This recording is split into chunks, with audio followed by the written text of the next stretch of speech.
आपको लगता है आज वो आएगा? कैसे नहीं आएगा? हमने उसे अच्छे से वार्निंग दी है। दुनिया के किसी भी कोने में छुपा होगा तो हम उसे ढूंढ ही लेंगे। तुम चिंता मत करो।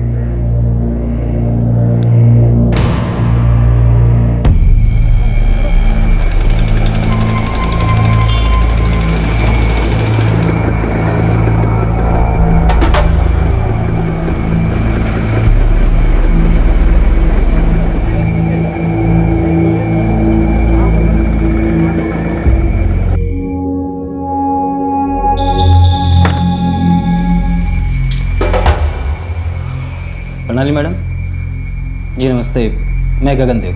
बैठो। 4 बार बुलावा भेजा था तुम्हें, एक भी नहीं मिला क्या? मिले मैडम, पर अब मुंबई आना थोड़ा मुश्किल होता है। उधर गांव में बहुत जिम्मेदारियां हैं। और यहाँ मुंबई में कोई जिम्मेदारियां नहीं है तुम्हारी? ये तुम्हारी पत्नी, ये बच्ची, इनसे मन भर गया है क्या तुम्हारा? इनके प्रति कोई जिम्मेदारी नहीं है तुम्हारी? मैडम ये आप क्या कह रही हैं? तुम्हारी पत्नी इस बच्चे की परवरिश के लिए कितनी तकलीफ उठा रही है, इसका जरा भी अंदाजा है तुम्हें? मैडम ये झूठ बोल रही है, उल्टा सीधा इल्ज़ाम लगा रही है मुझ पर, और आप इसके झांसे मारे हैं। मैडम ना ही तो मेरी बीबी है और ना ही बच्ची मेरी है। ये मुझे ब्लैकमेल करने की कोशिश कर रही है और इसको लगता है कि कानूनी मामले फंसा कर मुझे मानने में मजबूर कर सकती है कि मेरी पत्नी है। लेकिन नहीं मैडम, मैं बिल्कुल भी नहीं मानने वाला।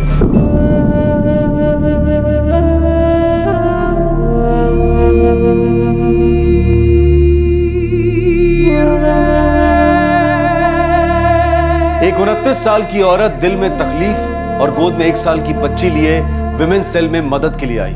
वो चाहती थी कि उसका पति लौट आए और उसे और उसकी बेटी को अपनाए। लेकिन जिस आदमी को वो अपना पति कह रही थी, वो जब आया तो उसने उस औरत और उस बच्ची को पहचानने से साफ इनकार कर दिया। ये दामिनी जो आज खड़ी होकर अपने हक के लिए लड़ रही थी, 3 साल पहले तक ये हमारे पड़ोस में दिखाई देने वाली किसी भी सिंपल सीधी सादी लड़की की तरह थी, जिसकी आंखों में सुनहरे भविष्य के सपनों की चमक होती है।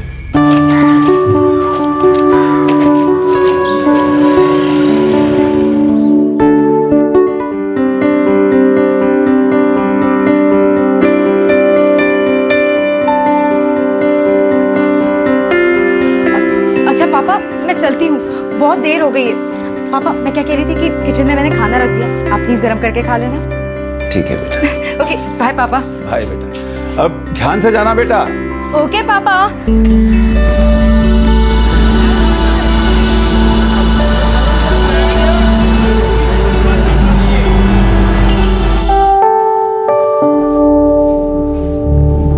जी अब देखिए सर, आप प्लीज 25 तारीख से पहले पैसे भर दीजिए, वरना आपको पेनल्टी लगेगी। Thank you sir. दामिनी ये लिस्ट लो, इसमें विवेक बहल का नंबर है। इसका बैलेंस 6000 से ऊपर चला गया और 4 महीने से इसने बिल नहीं भरा है। सर मैं इन्हें 3 दिन से लगातार फोन कर रही हूँ, पर हमेशा इनका फोन ऑफ आता है। ये लो, ये इसका फॉर्म है, इसमें इसका ऑल्टरनेट नंबर है। इसको ट्राई करो और इस रिकवरी को प्रायोरिटी पे डालो, ठीक है? Right sir.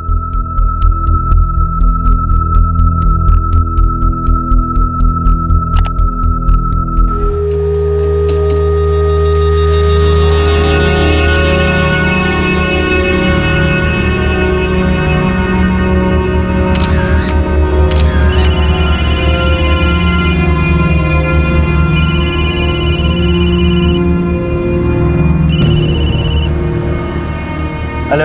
हेलो सर, क्या मैं मिस्टर विवेक बहल से बात कर सकती हूँ? Sorry, wrong number. लेकिन सर उन्होंने अपना ऑल्टरनेट नंबर यही दिया है। किस लिए?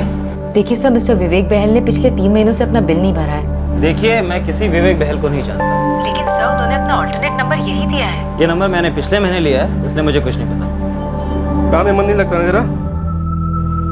सारा काम मैं ही करूं, तू बस फोन में लगा रहा है। भैया फोन आया था, मैंने नहीं किया था। फोन आया था।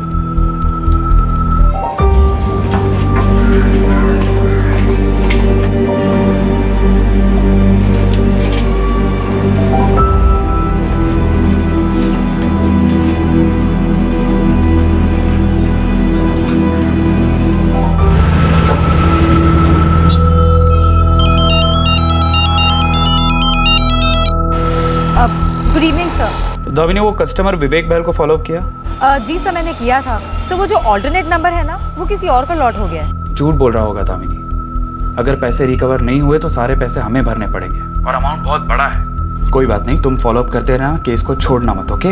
Okay sir, okay. 444 9।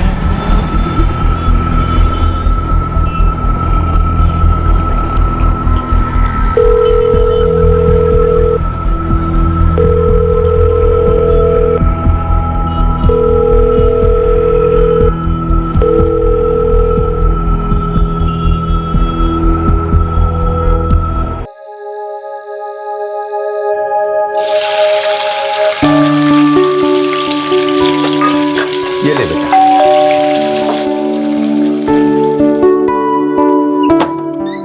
अंकल, माँ की दाल लाई हूँ, अरे वाह, अंदर किचन में रख देती हूँ। अरे रुक रुक रुक रुक, दाल मत चढ़ा, मैं तेरे और अंकल के लिए बना कर लाई हूँ माँ की दाल। सुषमा दी, आज तो मजा आ गया। Thank you. मैं वहां रख देती हूँ। हाँ दी, आई लव यू।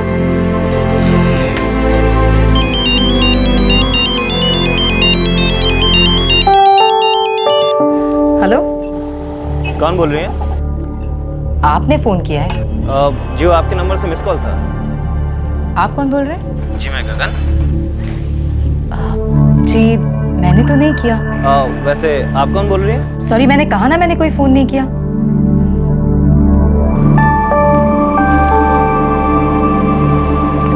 किसका फोन था बेटा? कोई रॉन्ग नंबर था।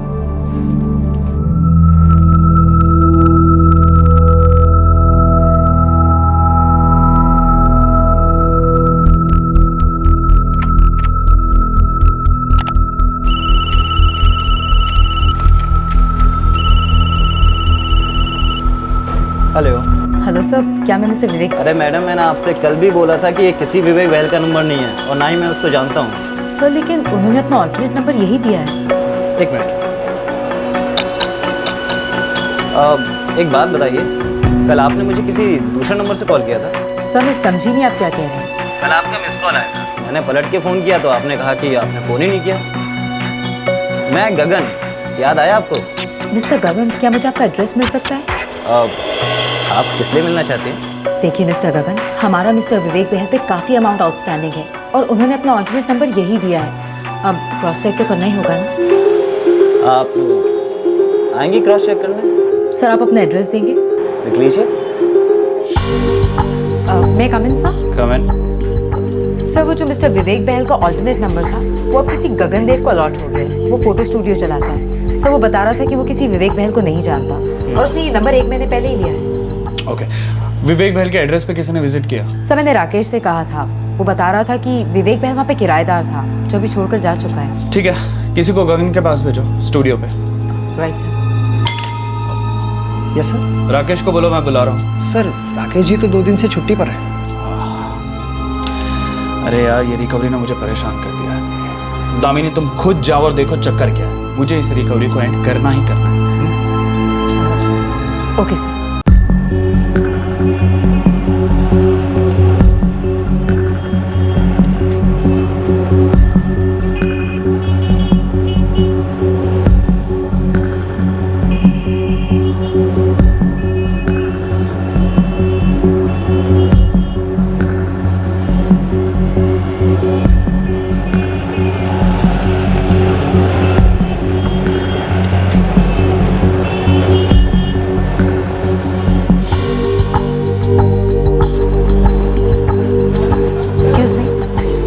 गगन है।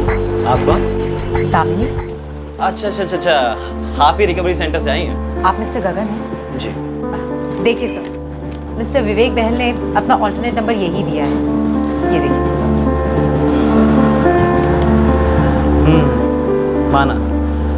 देखिए जैसे मैंने आपको पहले ही बताया था कि ये नंबर मैंने पिछले महीने लिया हुआ है। बाकी आपके विवेक बहल को मैं नहीं जानता। देखिए सर, मैं तो समझ गई, लेकिन रिकवरी डिपार्टमेंट नहीं समझेगा। वो पेपर्स मांगते हैं, तो क्या आप प्लीज़ अपने पेपर्स की कॉपी दे देंगे? पेपर्स तो घर पे पड़े हैं, आप कल आ जाइए, कल मिल जाएंगे आपको पेपर। जी थैंक यू सर, मैं कल किसी को भेज दूंगी ऑफिस से कलेक्ट करवाने के लिए। ठीक है। अब सुनिए, पानी। जी पानी चलिए। एक मिनट।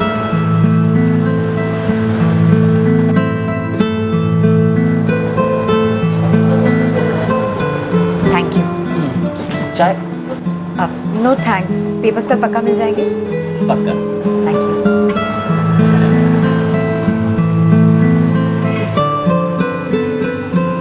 यूं ही एक वर्क रिलेटेड फोन कॉल के दौरान हुई बात, फिर पहली मुलाकात। गगन को दामिनी पसंद आई और अब उसके पास दामिनी का पर्सनल नंबर भी था। यूं ही फिर फोन कॉल्स बढ़े, बातें बढ़ी और इससे पहले कि दामिनी कुछ समझ पाती, वो दोनों एक दूसरे के प्यार में डूबने लगे। तुम उत्तर प्रदेश से हो? हाँ, कमाल है, मैं भी तो यूपी से हूँ। वैसे तुम लोग यहाँ मुंबई कब आए? हम लोग मुंबई 93 में आए थे, जब दंगों में हमारी दुकान जला दी गई थी। बस उसी वक्त मुंबई आना हुआ। तब तो मैं बहुत छोटी थी। अच्छा, तो तुम्हारे घर में कौन कौन है? फिलहाल तो बस मैं और पापा है। पापा रिटायर हो गए हैं और माँ को गुजरे हुए 11 साल। एक बड़े भैया हैं, वो भी 4 साल पहले शादी करके गांव शिफ्ट हो गए। वहाँ हमारी पुश्तैनी ज़मीन है, बस वहीं पे खेती बाड़ी करते हैं। वैसे तुम्हारे घर में कौन कौन है? मैं हूँ, माँ, बाबूजी, बड़ा भाई जयराज और भाभी। हमारे 2 फोटो स्टूडियो हैं, एक बाबूजी संभालते हैं तो दूसरा मैं और बड़ा भाई। और घर का सारा कामकाज माँ और भाभी संभालती हैं। तो ले दे के घर में एक ही कवारा है, मैं। अच्छा दामिनी, एक सीधी सी बात, क्या? मुझसे शादी करोगी?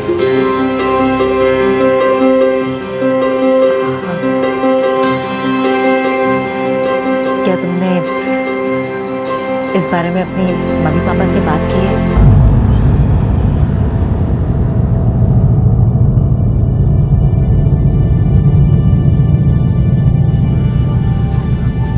गगन बेटा, हम एक दूसरे से मिल लिए, जान लिया एक दूसरे को। मैं जानता हूं बेटा तुम बहुत अच्छे लड़के हो, पर बेटा तुम्हारे माँ बाप से ना ही कभी दामिनी मिली है और ना ही कभी मैं। बेटा ये सारी बातें तो घर वाले बैठ कर तय करते हैं ना। देखिए पापा, मेरे माँ बाप नहीं मानने वाले। हालांकि उनकी नज़र में मैं एकदम निकम्मा और आवारा हूँ, फिर भी वो बिना दहेज की शादी नहीं करेंगे। और अगर उनके भरोसे रहे तो हम लोग कभी साथ नहीं रह पाएंगे। लेकिन पापा, अगर एक बार शादी होगी ना तो फिर तो उनको मानना ही पड़ेगा।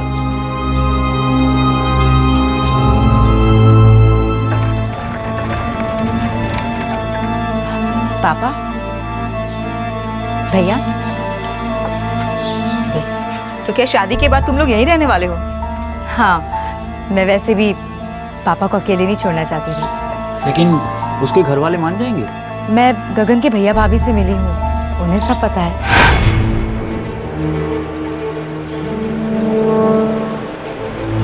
माँ बाप जी कभी नहीं मानने वाले। कुछ भी कर लो, मेरी भी नहीं सुनेंगे। भैया फिर क्या करेंगे?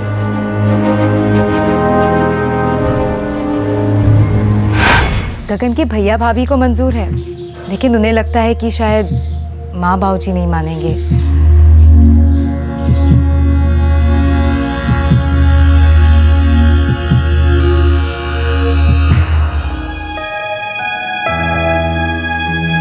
चलो हम लोग मंदिर में जाके शादी करते हैं।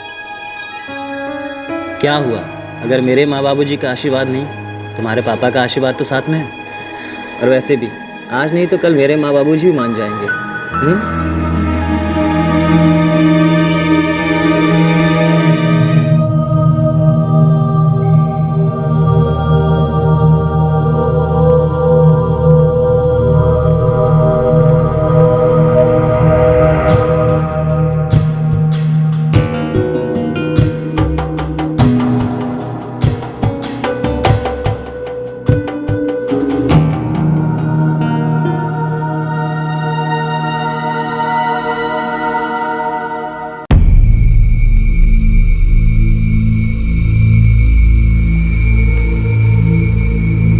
ये फोटो देखिए, इसमें आप ही है ना या कोई और है? हाँ, मैं हूँ। मिस्टर गगन, जब आप यहाँ आए थे तब आपने ये कहा था कि आप इस औरत को जानते ही नहीं है। अब इन फोटो को देखकर आपने अलग ही सुर पकड़ लिया।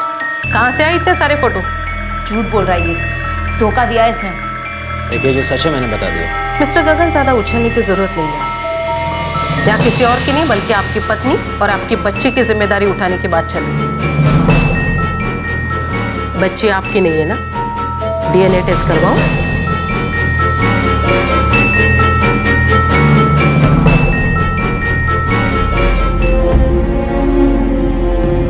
तुमने मुझसे कहा नौकरी छोड़ दो, मैंने छोड़ दिया। दिन दिन भर घर में पड़ी रहती हूँ और तुम हो कि 3-3, 4-4 दिन घर नहीं आते, हमेशा मुझसे दूर रहते हो। प्लीज मुझे अपने घर ले चलो ना। देखो दामिनी, तुम्हें तो मालूम है कि माँ बाबूजी को मनाना भी बाकी है, और वैसे भी मेरे घर की औरतें नौकरी नहीं करती, इसीलिए तो मैं तुमसे वो सब करवाना चाह रहा हूँ कि कैसे भी करके माँ बाबूजी को तुम पसंद आ जाओ। यार ऐसे मुंह मत लटकाओ, अच्छी नहीं लगती हो। हंसो हंसो।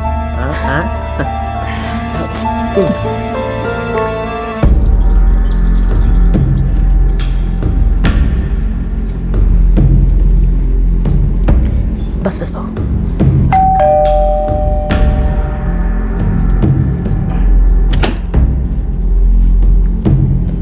आओ साहबजादे, मिल गई फुर्सत?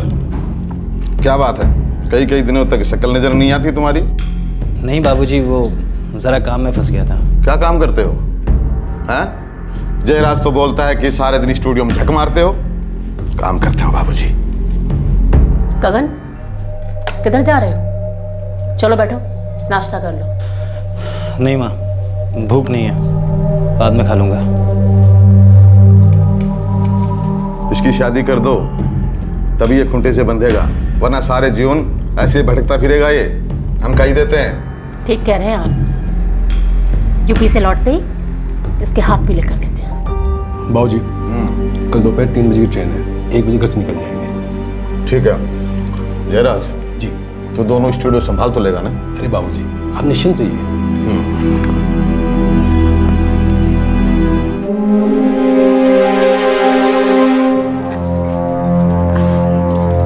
जानते हैं पापा, गगन ने ना सेल्समैन की नौकरी ढूंढ ली है। जॉब तो ठीक है बेटा, पर मुझे डर लग रहा है वो कब तक अपने परिवार के साथ इस तरह आंख मिचोली खेलता रहेगा। पापा, सब ठीक हो जाएगा। गगन कोशिश कर रहे हैं ना, आप देखना बहुत जल्दी सब कुछ ठीक हो जाएगा। मुझे पूरा यकीन है पापा।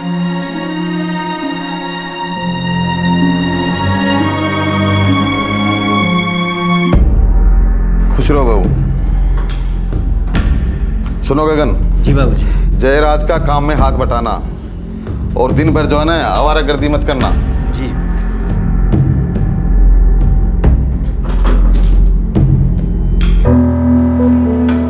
गगन, दामिनी को ले आओ, यही मौका है। माँ बाबूजी 15 दिन बाद आएंगे। पर भाभी, माँ बाबूजी आ जाएंगे फिर क्या करेंगे? फिर उन्हें सच्चाई बता देंगे कि आपने शादी कर ली है। एक बार गुस्सा करेंगे फिर तो मान ही जाएंगे ना।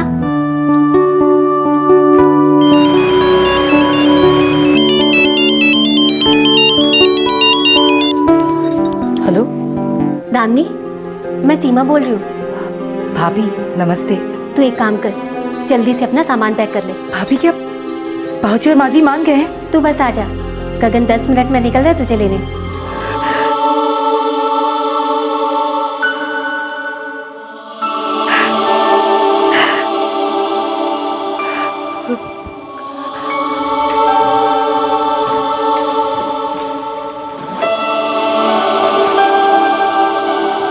दामिनी, बेटा ना ही तेरी शादी ठीक से हुई, ना ही मैं तुझे ठीक से विदा कर पा रहा हूं। कोई बात नहीं पापा, आप चिंता मत कीजिए। देखना, अब सब ठीक होने वाला है।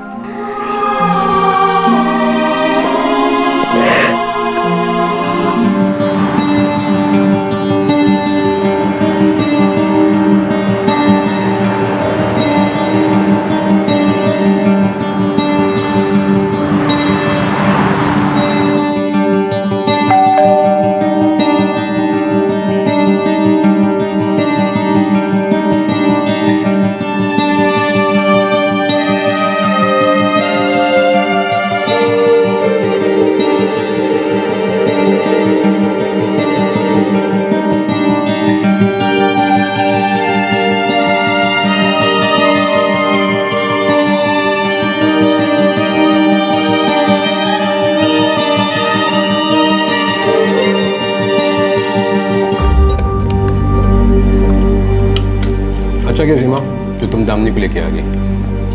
गगन, बीबी आ गई तुम्हारी, उधर जा बेटा, खाना थोड़ा मन लगा ले। अब देखना ये है कि माँ बाबूजी आगे क्या बोलते हैं।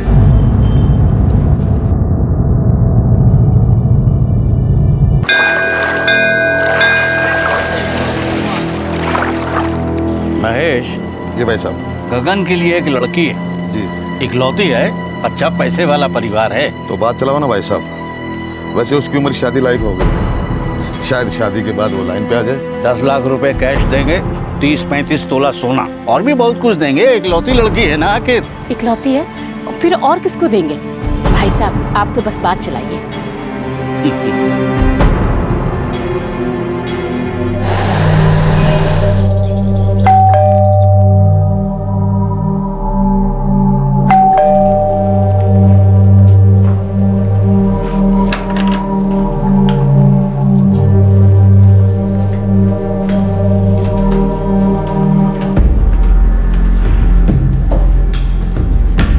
खुश रहो बाबू।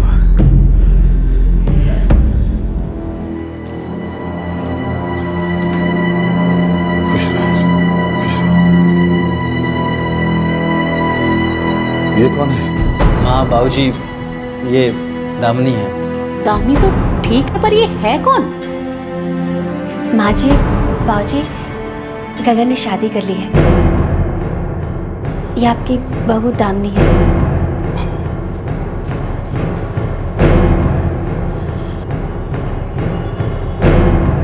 न तुमने हमसे पूछा न हमें बताया, तेरी हिम्मत कैसी होगी शादी करने की? कौन है ये लड़की?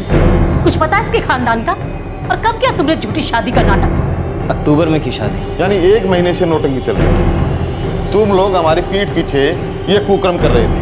अच्छा, तो इन्हें घर में घुसाने के लिए हमारे जाने का इंतजार हो रहा था? नहीं माँ जी, ऐसी कोई बात नहीं है। बस ये लोग थोड़े से डरे हुए थे कि आप लोग दामिनी को स्वीकार नहीं करोगे। वो तो हम अब भी स्वीकार नहीं कर रहे। ये लड़की इस घर की बहू कभी नहीं बन सकती। लेकिन क्यों माँ? चुप कर। मैं तो समझता था तो निकम्मा है, लेकिन बेवकूफ भी है। अरे ऐसी किसी को उठा के लिया है, शादी कर ली, पत्नी बना ली। ए लड़की, अपना सामान बांध और निकल यहाँ से, नहीं तो मैं उठा के फेंक दूंगी। माँ चुप कर। तू इतना बड़ा नहीं हो गया कि अपने भले बुरे के बारे में सोच सके। माँ जी वो सीमा, अगर तुम्हें इस लड़की की वकालत करनी है ना, तो तुम भी अपना सामान बांधो, निकलो यहाँ से।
गगन कुछ नहीं बोला, चुपचाप खड़ा रहा वहां पर। उन्होंने कहा है कि वो सब संभाल कर जल्दी आ जाएंगे मेरे पास। क्या बकवास है?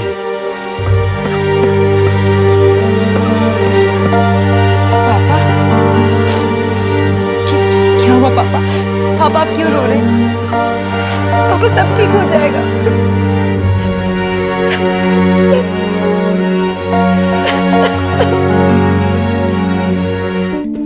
अरे का गधापना कर दिया गगन ने।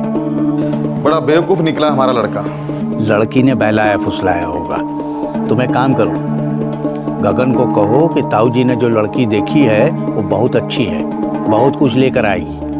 और अगर फिर भी दिमाग में बात नहीं आती है तो लड़की के बाबूजी को बुलाओ, उससे मोल भाव करो, सौदा करो, बिना सौदे के मत जाने देना।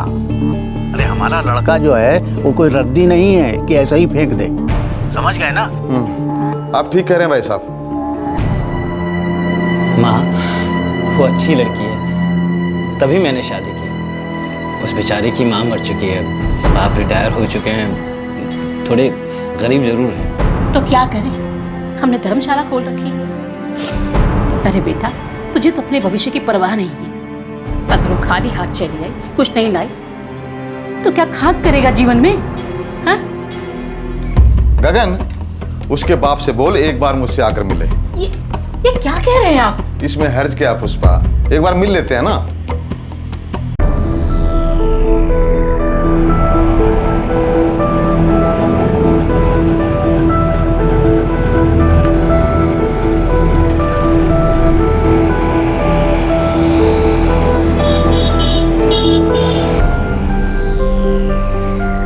देखिए, हमारे यहाँ ज्यादा का रिवाज है, पर आपकी हैसियत को ध्यान में रखते हुए इतना ही कह सकते हैं कि 10 लाख रुपए नगद और 10 तोला सोना। बाकी अपनी बेटी खुशी के लिए जो मर्जी हो दे देना, हम बुरा नहीं मानेंगे।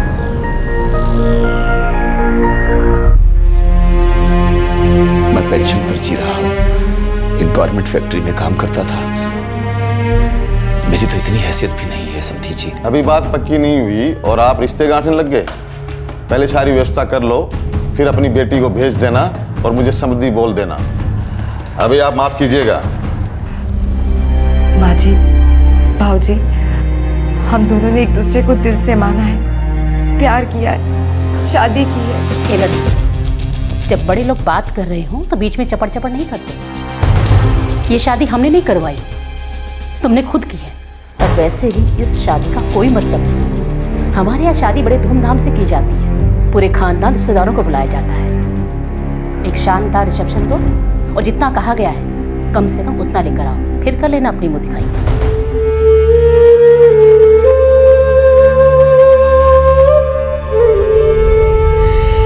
जाइए, व्यवस्था कीजिए।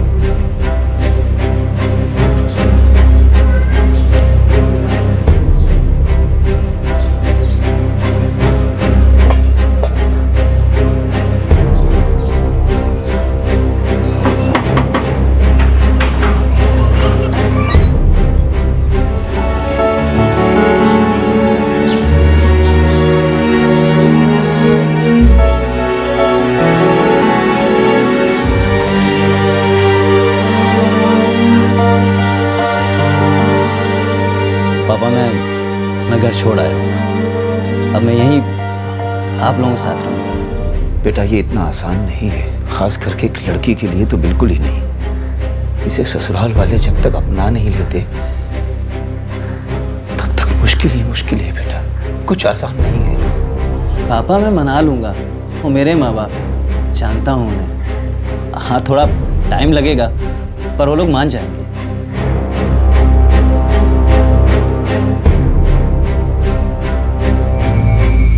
इस लड़की को धोखे पे धोखा देते रहे हो तुम। मैंने जानबूझ के कोई धोखा नहीं दिया। मैं तो अपने परिवार और उसके बीच में खुद पिस रहा था। मैं खुद बड़ी परेशानी में जी रहा था।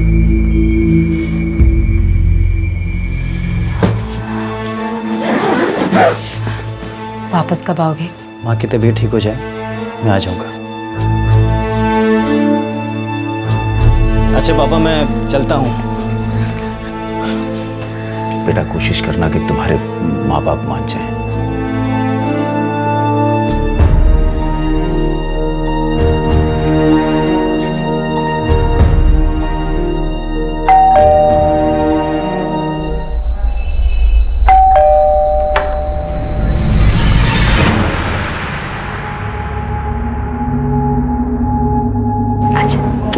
गगन, अगर तू अब उधर वापस गया ना तो मेरा मरा मुंह देखेगा। माँ, ये क्या नाटक है? क्या हुआ है तुझे? गगन, अगर तुझे बीमार करना बोला होता तो तू आता। इधर आ, चुपचाप मेरी बात सुन। मैंने तेरे लिए एक लड़की देखी है, बहुत सुंदर है, खानदानी और पैसे वाली है। देख बेटा, तेरी जिंदगी बन जाएगी। कहाँ सड़ रहा है वहाँ। माँ बेटा एक बार देख ले, तुझे मेरी कसम।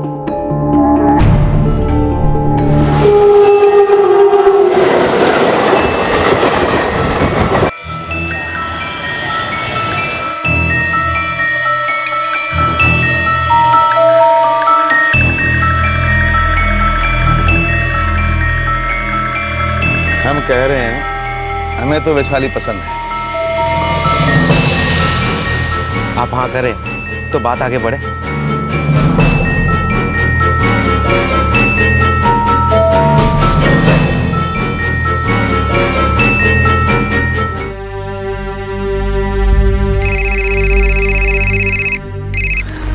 कैसी हो दामिनी? अकेली हूँ। गगन 2 महीने हो गए, कब वापस आओगे? यहाँ गांव में घर की मरम्मत का काम चल रहा है, थोड़ा वक्त लगेगा। कहीं तुम गांव शिफ्ट होने का तो नहीं सोच रहे? अरे माँ बाबूजी का तो ये विचार है। तुम वापस तो आओगे ना? हाँ दामिनी, आ रहा हूँ, बस 1 आध हफ्ता और।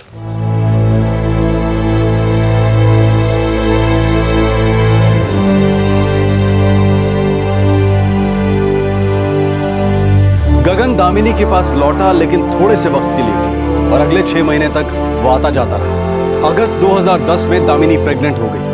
यही वक्त था जब दामिनी को गगन के साथ की और इस रिश्ते को ठहराव की जरूरत थी।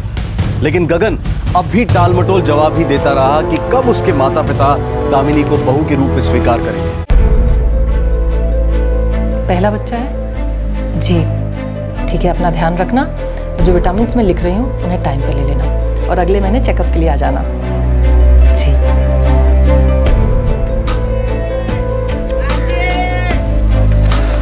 दामिनी, मुझे कुछ दिन के लिए फिर से जाना होगा। गगन प्लीज मत जाओ, तुम जानते हो मुझे तुम्हारी जरूरत है। दामिनी, कुछ दिन की बात है, मैं जल्दी वापस आ जाऊंगा, पक्का। चलो।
बस बस बस बस, अब से ज्यादा काम बंद। खाना मैं लाया करूंगी।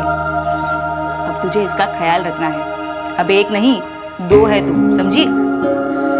जा आराम कर, मैं बना लूंगी।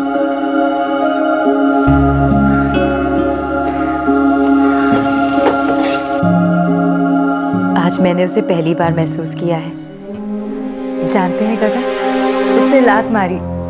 अगर लड़का होगा ना तो हम उसे फुटबॉल प्लेयर बनाएंगे, और लड़की होगी तो पीटी उषा।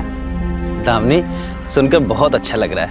आऊँगा ना तो कान लगा के बात करूँगा और पूछूंगा क्या बनना है। हाँ हाँ पूछ लेना, आपको भी लात पड़ेगी। वैसे गगन, आप कब आ रहे हैं? आजकल ना बहुत अकेलापन लगता है। दामिनी, बहुत जल्दी आ रहा हूँ, बहुत जल्दी। अपना ख्याल रखना है। जी। गगन, तू अब भी बात करता है उससे? अरे कितनी बार बोला गगन तुझे कि तेरी जिंदगी बनने जा रही है, तो समझता क्यों नहीं? आ जाओ पीछे, आराम से। 8वां महीना लग गया है तुझे। अगले महीने बच्चा इस दुनिया में आ जाएगा। लेकिन पिछले 6 महीनों से हमने इसके बाप की शक्ल तक नहीं देखी है। कहाँ वो बता रहा था कि दादाजी ने बिस्तर पकड़ लिया है, कभी भी जान जा सकती है, इसीलिए रुका हुआ है। और इधर तू और तेरा बच्चा, इन दोनों जानों की कोई परवाह नहीं उसे।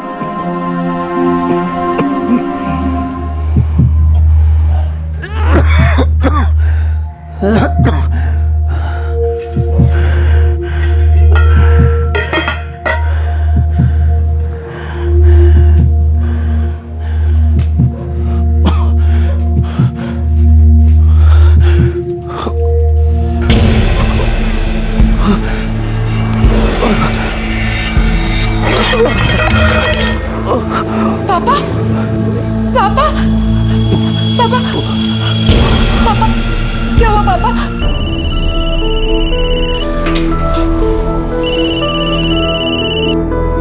हाँ दामिनी बोलो। पापा पापा मैं छोड़ के चले गए। क्या? आज सुबह उन्हें हार्ट अटैक आ गया। दामिनी तुम ठीक तो हो ना? गगन प्लीज वापस आ जाओ, मुझे तुम्हारी बहुत जरूरत है, प्लीज आ जाओ। दामिनी खुद को संभाले रखना। मैं समझ सकता हूँ कि इस वक्त तुम पर क्या बीत रही होगी, लेकिन अपना ध्यान रखना। हाँ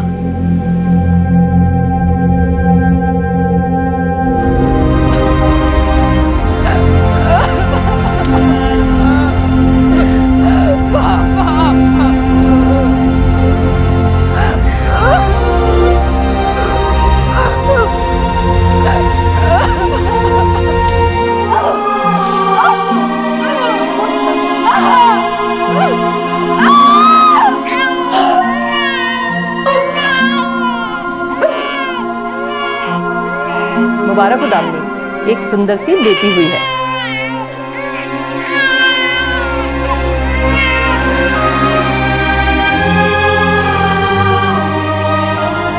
बिल्कुल हमारी छोटी दामिनी है ये। गगन कहाँ है? आ भी रहा है कि नहीं वो? उन्होंने कहा है कि वो परसों आ जाएंगे। एक बार इसे देखेगा ना तो कभी इसे छोड़कर नहीं जाएगा। हमारी प्यारी सी गुड़िया है ये, है ना? तू देखना, इसे मैं हमेशा अपने साथ ही रखूंगी, है ना? है ना?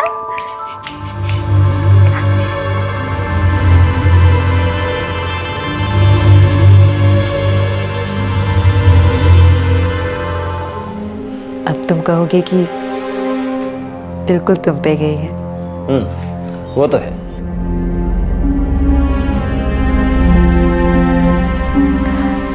प्लीज अब मुझे अकेला मत छोड़ना। देखो दामिनी, एक बार तो जाना होगा। क्या है कि दादाजी की तबीयत बहुत ख़राब है, अंतिम सांसें लेने में जाए। और हाँ, फिर माँ बाबू जी को पोती की खुशखबरी भी तो सुनानी है। थोड़ा सा वक्त लगेगा, पर देखना वो लोग मान जाएंगे। और तुम चिंता मत करो, मैं अच्छे के लिए जा रहा हूँ।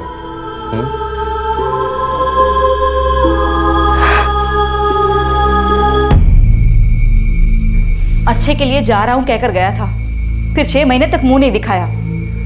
उसके बाद किसी को मुंह दिखाने के काबिल नहीं बचा।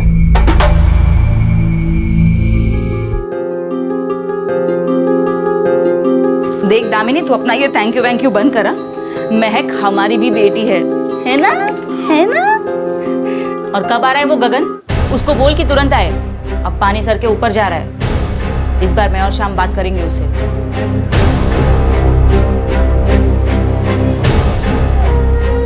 एक बात बोलूं दामिनी, कहते हुए मुझे अच्छा तो नहीं लग रहा, लेकिन मुझे लगता है कुछ गड़बड़ है। उसका पूरा परिवार गांव शिफ्ट हो गया। दादाजी पिछले 1 साल से अंतिम सांसें गिन रहे हैं। जरूर ये कोई बहाना है।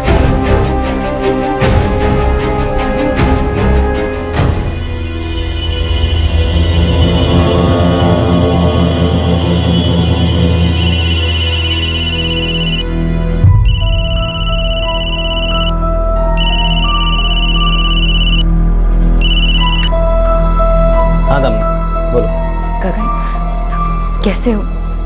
दादाजी कैसे हैं? दामिनी क्या है? क्या चाहिए? गगन, मैं तुम्हारा इंतजार कर रही हूँ। तुम कब वापस आओगे? कब मेरा पति मेरे साथ रहेगा? कब मेरी बच्ची का पिता उसे अपनी गोद में उठाकर खिलाएगा? कब हम लोग साथ में रहेंगे? कब तुम्हारा परिवार हमें अपनाएगा?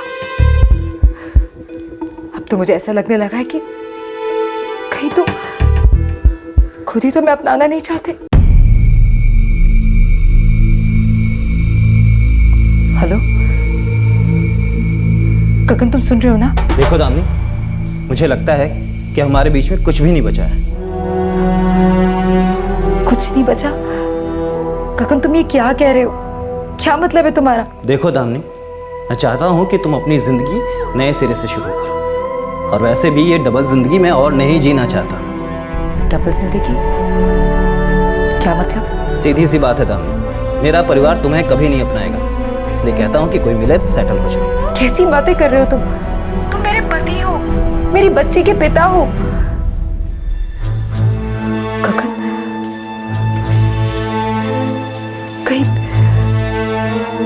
कहीं तुम्हें कोई और तो नहीं मिल गई है? गगन, जवाब तो, कहीं तुम्हें कोई और तो नहीं मिल गई है? हाँ दामिनी, मेरी शादी हो चुकी है।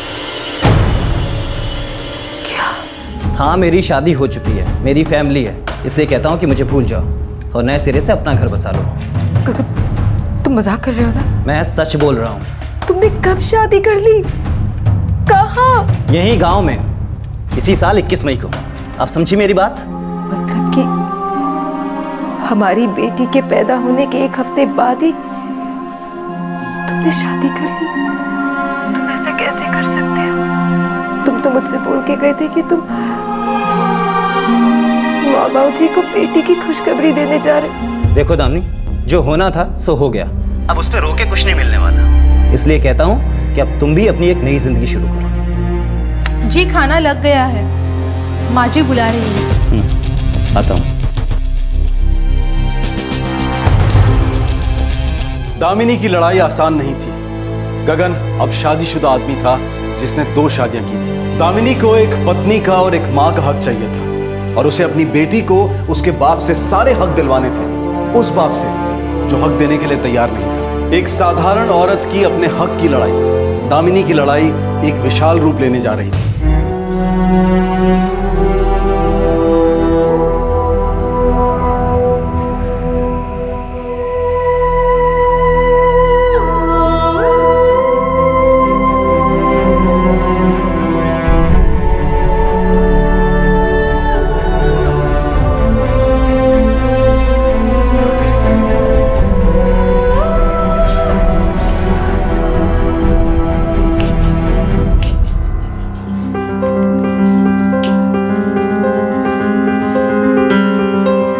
चिंता मत करो दामिनी, हम हैं ना तुम्हारे साथ।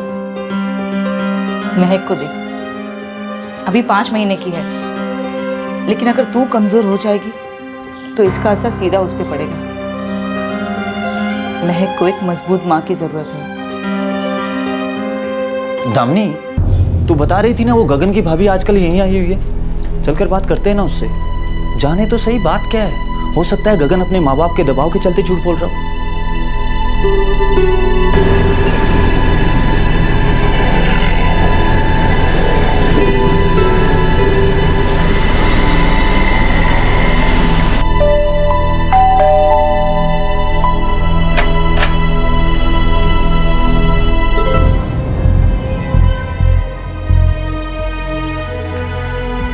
सच कहो, गगन ने तुमसे झूठ बोला। दादाजी का स्वर्गवास तो कई सालों पहले ही हो चुका है। भाभी, क्या गगन ने सच में दूसरी शादी कर ली? हाँ दादी।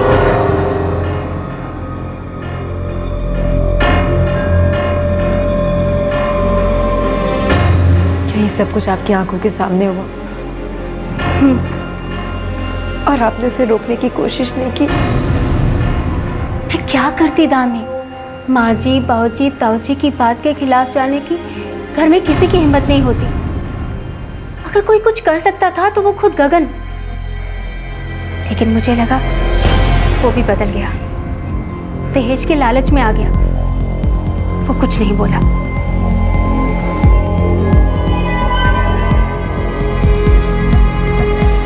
गगन ने बहुत गलत किया, पहले तो इसका काम छुड़वाया और बाद में जब ये माँ बन गई तो इसे भी छोड़ के चला गया वो। दामिनी, बच्ची कैसी है?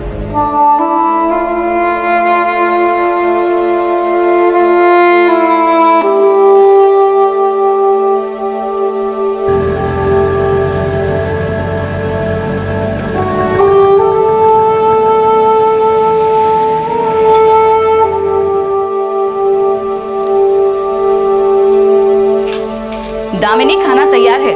महक को दूध पिलाकर आ जाना।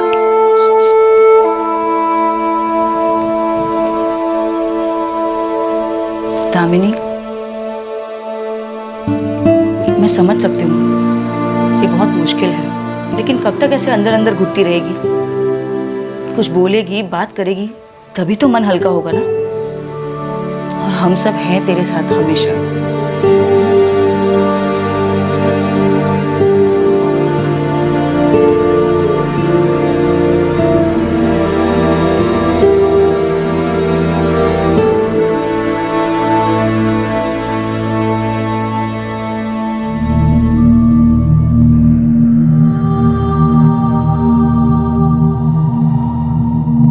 चलो हम लोग मंदिर में जाके शादी करते हैं।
बहुत डर लग रहा है।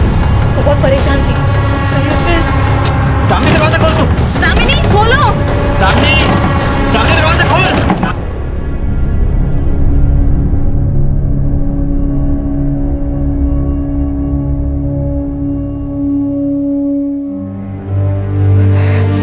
बस दीदी, अब मैं जीना नहीं चाहती।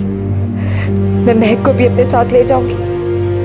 मैं उसे इस तकलीफ में नहीं छोड़ूंगी।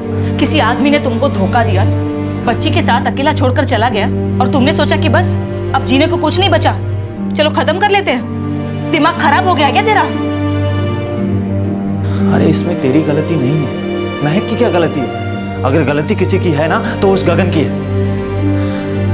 आइंदा ऐसा सोचना भी मत। और दामिनी, पैदा होना या मरना हमारे हाथ में नहीं है। हमारे हाथ में अगर कुछ है तो वो है अच्छी जिंदगी जीना। याद है तुम्हारे पापा हमेशा बताया करते थे कि तुम छोटी थी तब दंगों के बीच फंस गई थी, तब तुम खुद अपना रास्ता ढूंढते ढूंढते अपने माँ बाप के घर लौट आई थी। इतनी छोटी सी उम्र में जब तुमने इतनी समझदारी और हिम्मत से काम लिया था, तो अब मुझे पता है मेरी दामिनी अब भी अपना रास्ता खोज लेगी। तुझे अपने और महक के हक के लिए उस आदमी से लड़ना है। पड़ोसियों के सहारे जो पड़ोसी कम और परिवार ज्यादा थे, दामिनी ने हिम्मत बटोरी और अपने ऊपर हुई ज्यादती के खिलाफ खड़ी हुई। वो सिर्फ ये चाहती थी कि गगन देव उसे अपनी पत्नी माने और उसकी बेटी को अपनी बेटी।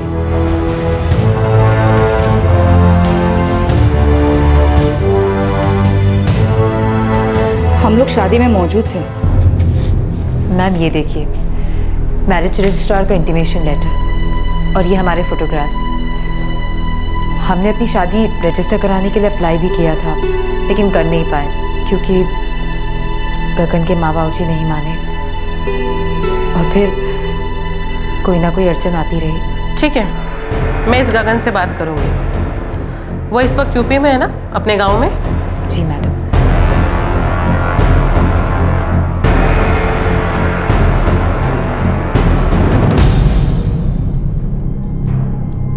मिस्टर गगन, मैं आपके जवाब का इंतजार कर रही हूँ। या आप ये चाहते हैं कि मैं इस एनसी को एफआईआर में बदल दूं? तकलीफ हो जाएगी, समझ लो।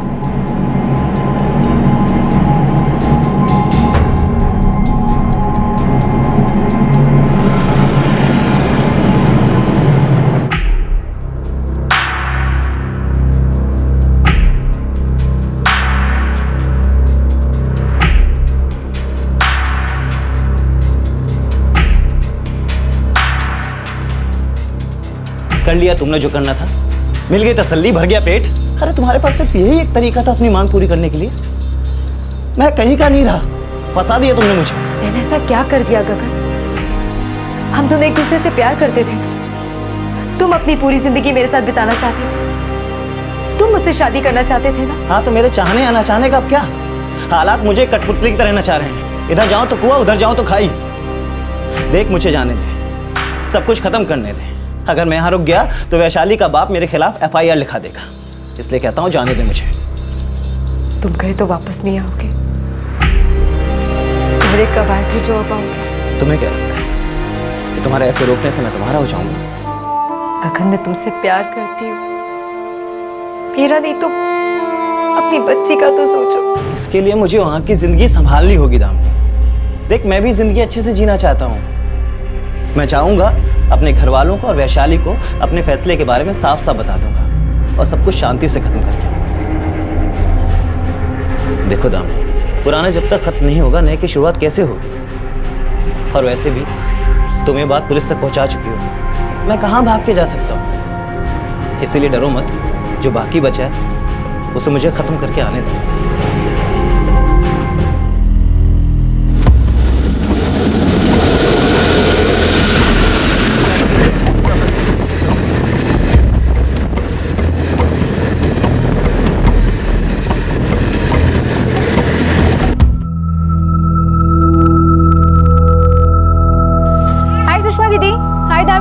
अरे शीतल, कैसी हो?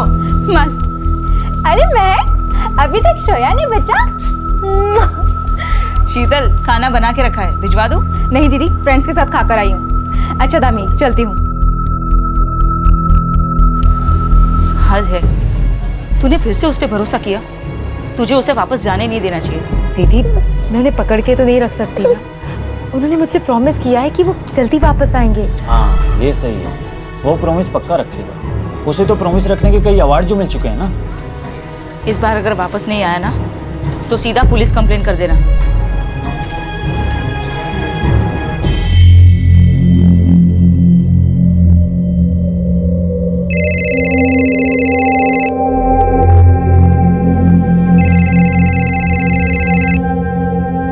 हेलो दामिनी जी, हमने आपको एक सलाह देने के लिए फोन किया है। बहुत छोटी सी सलाह है। गगन के पास आने की कोशिश मत कीजिए, और हाँ, पुलिस से दूर ही रहिए। आप कौन बोल रहे हैं? नाम से नहीं, बात से मतलब रखो। अगर बात भेजे में नहीं घुसी ना तो तुम और तुम्हारी बेटी दोनों नहीं बचेंगे, समझे ना? कौन बोल रहे हैं? बात समझ में नहीं आ रही है क्या? बार बार एक ही बात को बोले जा रही है दामिनी जी आप।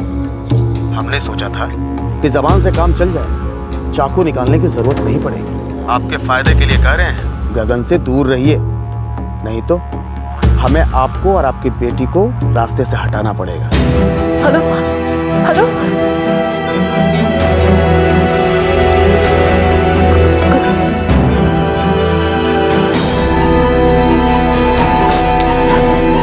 The number you have dialed is not in service at this time.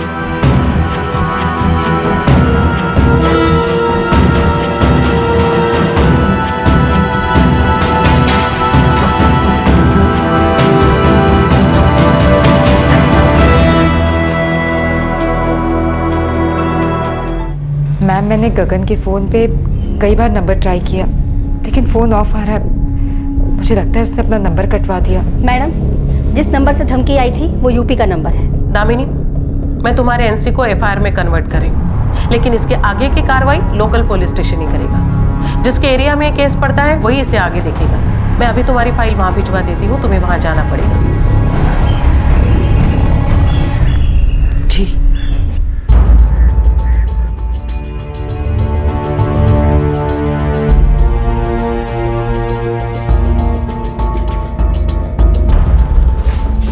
आपको साहब ने बुलाया है। सर वो प्रणाली मैडम ने बोला कि मेरे केस की फाइल आपके थाने में भेजी है। वुमेन सेल से अब तक आपकी फाइल मेरे पास नहीं आई। साहब, इसके हस्बैंड ने वादा किया था कि वो वापस लौट के आएगा। लौटना तो दूर, ऊपर से वहां से धमकियां दे रहा है कि भूल जाओ, पुलिस के पास मत जाना वरना माँ और बेटी दोनों को मरवा दूंगा। अपनी बच्ची को मारने की बात कर रहा है वो। देखिए, मैं आपका केस देखता हूँ। आप लोग 3 दिन बाद आइए या फिर मैं आपको फ़ोन कर दूँगा।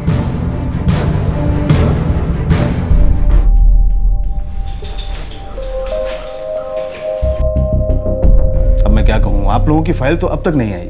लेकिन सर प्रणाली मैडम ने कहा था कि उन्होंने 4 दिन पहले ही फाइल भेज दी थी। शायद कहीं कोई गड़बड़ हो गई हो। साहब, आप कार्रवाई तो शुरू करें। देखिए, आप लोगों ने एफआईआर वुमेन सेल में किया है तो हिसाब से ही चलना पड़ेगा ना। आप लोग 1 हफ्ते बाद आइए, हो सकता है तब तक फाइल भी आ जाए।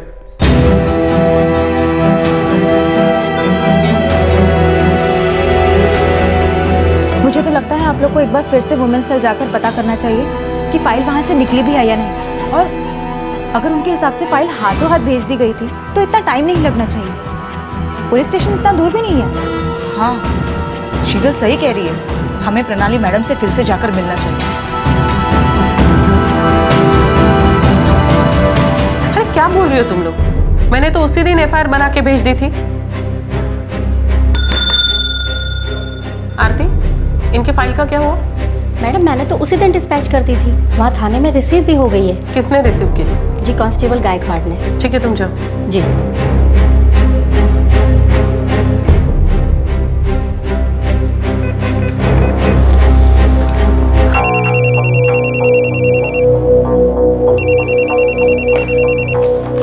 नमस्कार, कांस्टेबल गायकवाड़ बोलते हैं। मी PSI प्रणाली शिंदे, वुमेन सेल मधनं बोलती है। 10 दिन पहले हमने दामिनी के केस की फाइल आपके यहाँ भेजी थी, क्या हुआ उसका? मैडम, फाइल तो आई थी हमारे पास। आई थी तो उन लोगों को ये क्यों बताया जा रहा है कि आपके यहाँ फाइल आई ही नहीं है? वो फाइल तो मैंने PS आपको भेजी थी। कदम सर से कनेक्ट कर सकते हैं फोन पे इस वक्त? हाँ मैडम, 1 मिनट। नमस्कार सर, मी PSI प्रणाली शिंदे, वुमेन सेल मधून। प्रणाली, मुझे फाइल मिली है, मैंने पढ़ी भी है। सर, इस औरत के साथ बहुत बुरा हुआ है। इसके पति ने बहुत ही गंभीर गुनाह किया है। उसने इसे पहले तो छोड़ दिया, उसके बाद उसने दूसरी शादी कर ली सर, जो कि कानून के खिलाफ है। प्रणाली, इसमें एक प्रॉब्लम है। क्या प्रॉब्लम सर?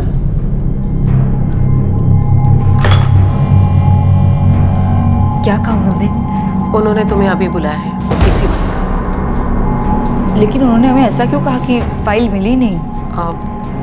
तुम लोग अभी जाके वहां मिलो तो सही।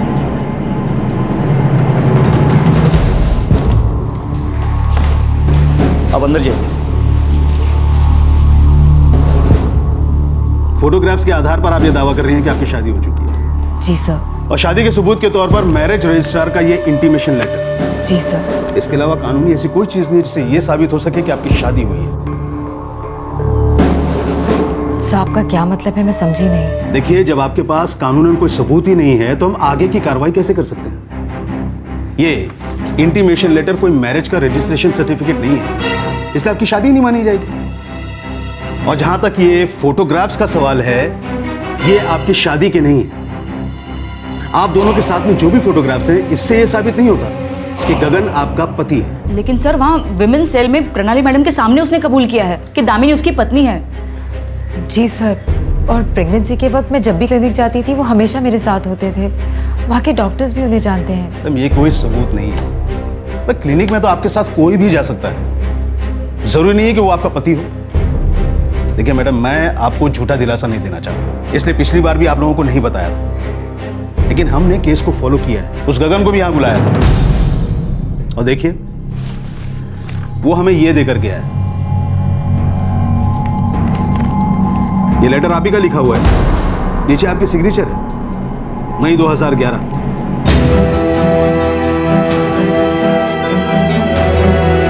मेरा अब गगन से कोई रिश्ता नहीं है। मैंने उससे सारे नाते तोड़ लिए हैं। मैं आगे से उस पे मुझे पत्नी मानने के लिए कोई जोर नहीं डालूंगी। और वो बच्चा मेरा है, सिर्फ मेरा। बोलिए, ये आप ही का लेटर है ना? आप ही की साइन है?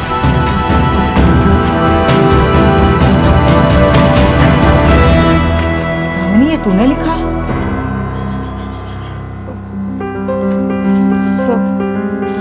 सब मैं मानती हूँ कि ये लेटर मैंने लिखा है,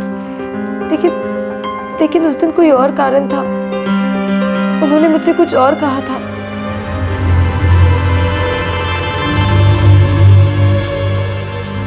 अब तुम कहोगे कि बिल्कुल तुम पे गई है। वो तो है।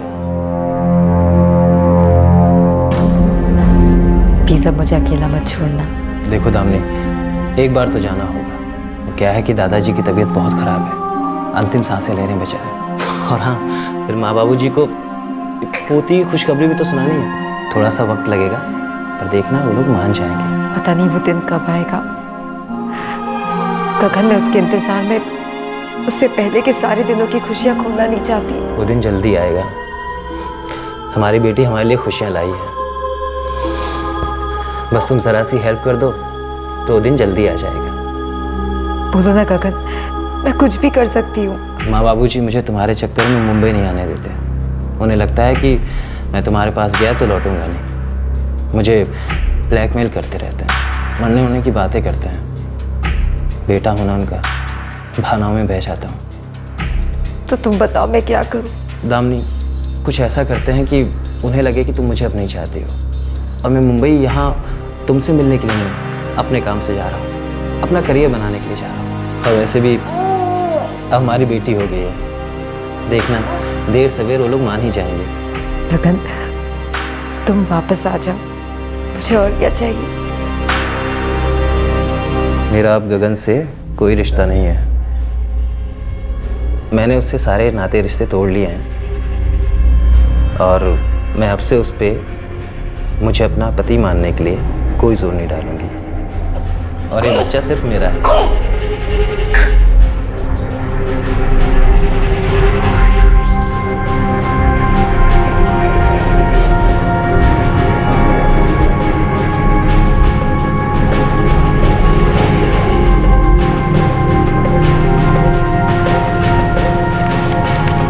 अब मैं चलता हूँ, जाके बताऊंगा कि मैं बाप बन गया हूँ।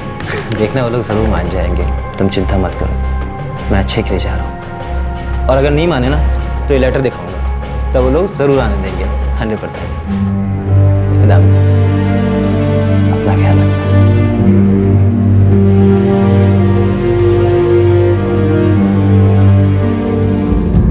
चलिए, माना कि ये लेटर आपसे धोखे से लिखवाया गया है, पर ये साबित कैसे होगा? आपकी फीलिंग्स कोई सबूत नहीं है मेरे। सबूत है ये लेटर जिसे आपने लिखा है, जिस पर आपकी साइन है।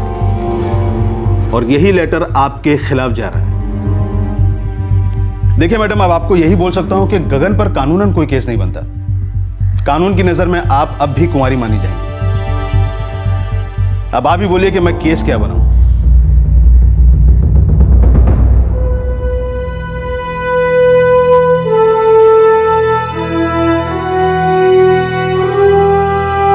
हार मत मानो। तो अब क्या करें? रो ले दामिनी, जितना चाहे रो ले, लेकिन बस ऐसे हिम्मत मत हारना। अपने दर्द को छुपाओ मत, बल्कि बताओ लोगों को। याद रखना दामिनी, कानून के घर देर है लेकिन अंधेर नहीं। तो क्या हम अदालत में जाएंगे? जरूरत पड़ी तो जाएंगे, लेकिन सबसे पहले हमें दामिनी के दर्द से ज्यादा लोगों को जोड़ना चाहिए। कैसे है? मुझे लगता है हम एक फ्रेंड्स बुक पेज से शुरुआत कर सकते हैं। इससे ज्यादा लोग हमसे जुड़ सकते हैं। लेकिन किसी एक औरत की परेशानी से सबको क्या लेना देना? क्यों नहीं हो सकता? और इसमें प्रॉब्लम ही क्या है? क्यों दामिनी इस तरह बिना किसी गलती के घुट घुट कर जीती रहे, और गगन इतनी गलतियां करने के बाद भी मस्त घूमता रहे? गगन को उसकी गलती का हिसाब चुकाना ही होगा। गगन को दामिनी और महक का खर्चा उठाना ही होगा। बिना किसी सबूत के तो बड़ी आसानी से यूं ही निकलता जा रहा है गगन। लेकिन मुझे पक्का यकीन है लोग आगे आएंगे और हमारी मदद जरूर करेंगे। आजकल ऑनलाइन मूवमेंट्स चल रहे हैं, सोशल नेटवर्किंग साइट्स के जरिए। दामिनी, तू तो पहले कॉल सेंटर में जॉब करती थी ना, तब तो तेरा फेसबुक पर कोई अकाउंट होगा? मेरा अकाउंट था, लेकिन मैंने उसे बंद कर दिया था।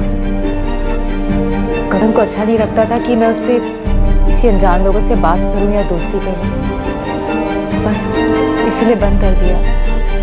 और जब मैंने ऑफिस छोड़ा तभी उसे डीएक्टिवेट कर दिया। हम उसे रीएक्टिवेट करवा सकते हैं या फिर कोई नया अकाउंट खुलवा सकते हैं। तू अपने हक की लड़ाई लड़ना चाहती है ना?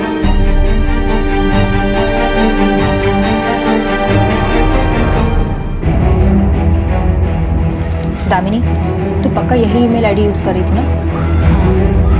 Damini 76@sss.hit, right? चल, तेरा नया पासवर्ड तेरी ईमेल आईडी में आ जाएगा। तेरी ईमेल आईडी का पासवर्ड देता। लास्ट जो मैंने यूज़ किया था वो गगन ILU यही था। बहुत प्यार करती थी ना उससे, और शायद आज भी दिल के किसी कोने में उसके लिए प्यार है।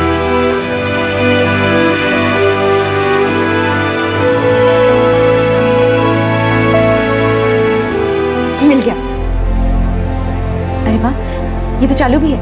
चल, अब हम तेरे और गगन के साथ वाले फोटोग्राफ्स मैरिज रजिस्ट्रार का इंटीमेशन लेटर अपलोड करते हैं। तेरा स्टेटस अपडेट करेंगे और तुझे मैं फ्रेंड ऐड करके तेरा स्टेटस अपनी वॉल पे शेयर करती हूँ और अपने सारे फ्रेंड्स से कहती हूँ शेयर करने के लिए। मुझे पूरी उम्मीद है कि लोग हमसे जुड़ेंगे और हमें कोई ना कोई मदद ज़रूर मिलेगी। ला, फोटो दे।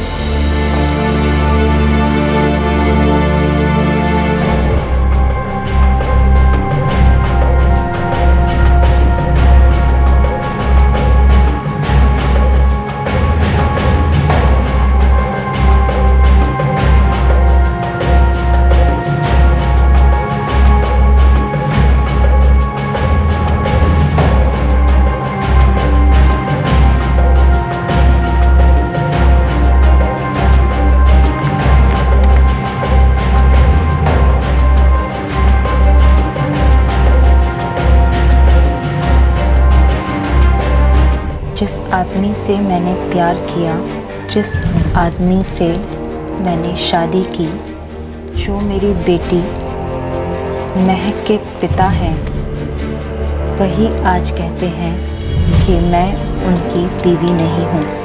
वो आज धोखे से दूसरी शादी कर चुके हैं।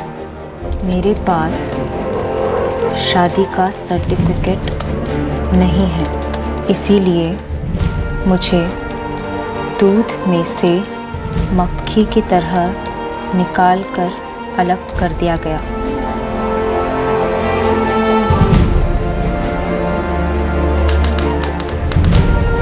इसीलिए मुझे उसने छोड़ दिया। मैं मदद के लिए थाने गई। वहाँ मुझे सुनने मिला कि मैं अपने पति गगन देव से इस मामले में नहीं जीत पाऊंगी। वो आज यूपी के एक गांव में अपनी दूसरी पत्नी के साथ चैन से ज़िंदगी बिता रहे हैं और मैं यहाँ अपनी और उसकी 1.5 साल की बेटी महक के साथ बड़ी मुश्किल से वक्त काट रही हूँ। मुझे इंसाफ चाहिए। प्लीज़ जितना हो सके इस पेज को फॉरवर्ड और शेयर करें। मुझे अपने हक की लड़ाई में आपका साथ चाहिए। तीर हमने छोड़ दिया है, अब देखना यह है कि निशाने पर कब लगता है। दामिनी ने अपनी लड़ाई की छोटे पैमाने पर शुरुआत की। अपनी लड़ाई को सोशल नेटवर्किंग साइट के जरिए लोगों तक पहुंचाने का ख्याल दामिनी के लिए फायदेमंद साबित हुआ और यहीं से दामिनी की कहानी न सिर्फ दामिनी के आसपास के लोगों तक बल्कि गगन के करीबी लोगों तक भी पहुंची। कुछ लोग मदद के लिए सामने आए और अब दामिनी को अपनी मशाल उठाकर आगे बढ़ना था। क्या दामिनी की लड़ाई आगे बढ़ पाई? जिन लोगों का साथ पाने में दामिनी कामयाब हुई, उसी साथ को क्या दामिनी एक मुहिम में तब्दील कर पाई? दामिनी की लड़ाई ने आगे चलकर एक विशाल रूप हासिल किया। दामिनी की अपने लिए और अपनी बेटी के लिए इंसाफ की जंग जारी रहेगी। भैया, मैं सोच रही थी कि कोई काम शुरू करूं। अच्छा ख्याल है। देख, ऐसे में तो बिजी रहेगी ना, तो तेरा मन भी लगा रहेगा और इंडिपेंडेंट भी रहेगी तू। अब गगन के साथ तेरी लड़ाई पता नहीं कब तक चलेगी। महक अभी बहुत छोटी है दामिनी, तुझे वापस ऑफिस जाकर काम करना थोड़ा मुश्किल तो पड़ेगा ही। जानती हूँ दीदी, इसीलिए मैं सोच रही थी कि कोई ऐसा काम मिले जो मैं घर बैठे कर सकूं। देख दामिनी, मैं जानता हूँ तू ग्रेजुएट है, अच्छी पढ़ी लिखी है, पर घर पर तो कुछ छोटा मोटा काम ही मिल सकता है। देख, काम कोई छोटा बड़ा नहीं होता। हाँ, जानती हूँ भैया, काम कोई छोटा या बड़ा नहीं होता, काम तो काम होता है। अगर ऐसी बात है ना, तो शायद मैं तेरी कुछ मदद कर सकूं।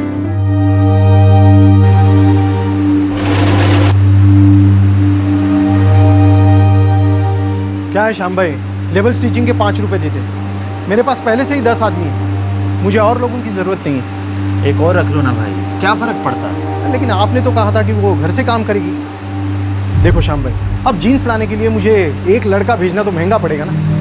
देखो श्याम भाई, 200 रुपये में जीन्स बेचता हूँ, बड़ी मुश्किल से 25-30 रुपये मिलते हैं। अब लेबल स्टिचिंग के लिए मैं 7-8 लगा दूँ तो नहीं, परवड़ता नहीं। लड़का भेजने की ज़रूरत नहीं है भाई, ये काम मैं कर लूँगा। और आप पर जीन्स लेबल स्टिचिंग 5 मत देना, 4 दे देना, 3 दे देना भाई।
दामिनी, अपनी लड़ाई जारी रखो, हम तुम्हारे साथ हैं। दामिनी, मैंने तुम्हारे स्टेटस अपडेट को मेरे पत्रकार दोस्त को भेजा है, वो शायद तुम्हारी मदद कर पाए।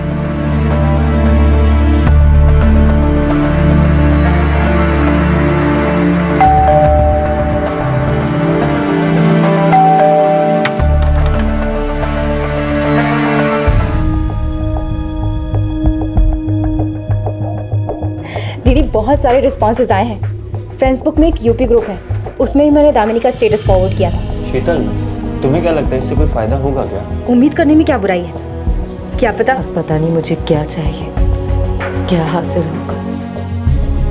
अब तो उनके दिल में मेरे लिए प्यार भी नहीं बचा है, ना ही महक के लिए लगा। लेकिन वो अपनी जिम्मेदारी से भाग नहीं सकता, हर बाप की तरह उसे अपना जिम्मा उठाना ही पड़ेगा। इस तरह तुम्हें छोड़कर नहीं जा सकता। तुम ये मत सोचो कि तुम कोई झगड़ा कर रही हो, तुम्हें बस अपना हक चाहिए। तुम्हारा पति और उसका परिवार इस तरह अपनी जिम्मेदारियों से पल्ला झाड़कर बैठ नहीं सकता, तुम्हारी जिंदगी और तुम्हारी भावनाओं से ऐसे खेल नहीं सकता।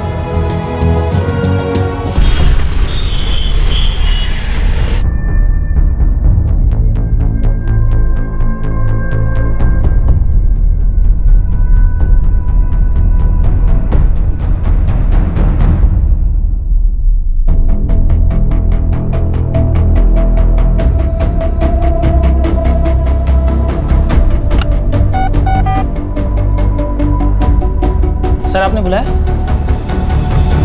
स्टोरी दिलचस्प है। कांटेक्ट नंबर किसी शीतल चुग का दिया है। डिटेल्स निकालूं सर? स्टोरी में दम लगता है। Okay sir.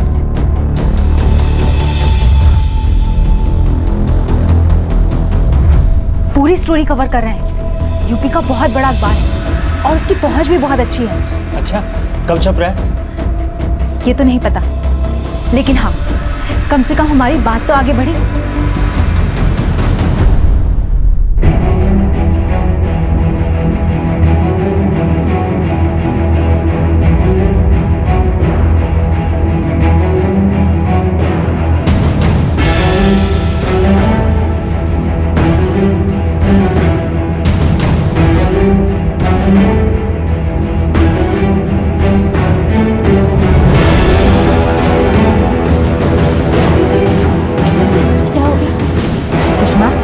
इसके साथ इतनी बड़ी बात हुई और हमें पता ही नहीं चला।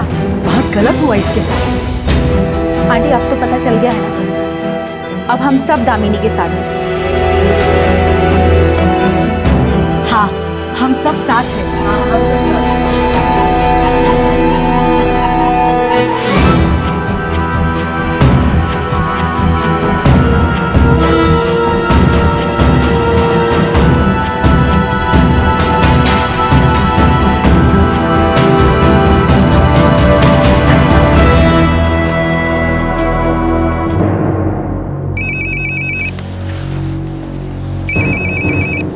हेलो, क्या मैं शीतल चुग जी से बात कर सकता हूँ? जी, क्या बात है? जी, मैं सुनील वर्मा बोल रहा हूँ। मैं फ्रेंड्स बुक के यूपी ग्रुप का एडमिनिस्ट्रेटर हूँ। आपने जो हमारे पेज पे शेयर किया वो मैंने पढ़ा, और जो पेपर में छपा वो भी पढ़ा। दामिनी को आप जैसे लोगों के सपोर्ट की बहुत ज़रूरत है। मैं गगन की जिससे शादी हुई है उस वैशाली के परिवार को अच्छी तरह से जानता हूँ। जी? मुझे लगता है दामिनी को वैशाली के फादर प्रकाश जी से बात करनी चाहिए और उन्हें बताना चाहिए कि गगन ने उनके साथ क्या क्या किया है। मुझे लगता है कि उन लोगों को इसके बारे में पता नहीं। वैसे मैं भी उन्हें बता सकता हूँ, पर अच्छा होगा कि दामिनी खुद सीधे उनसे बात करें। अगर आप नंबर दें तो पहले मैं दामिनी से बात करना चाहूँगा। आप बिल्कुल ठीक कह रहे हैं। मैं अभी आपको दामिनी का नंबर मैसेज करती हूँ। थैंक्स।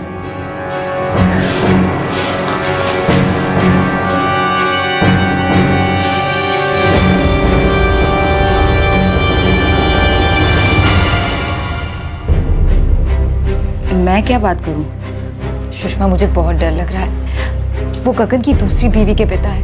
डरो मत दामिनी, सुनील वर्मा खुद बात कर लेते, लेकिन तुम बात करोगी तो अलग ही असर पड़ेगा, बहुत फर्क पड़ेगा।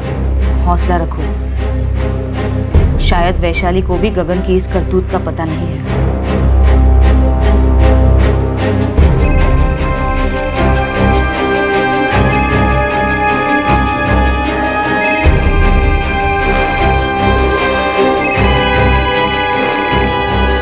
हेलो। नमस्ते, मेरा नाम दामिनी है। जी, काम क्या है? जी, वो मुझे आपको कुछ बताना है मुझे। अब बोल कहाँ से रही है? बात क्या है?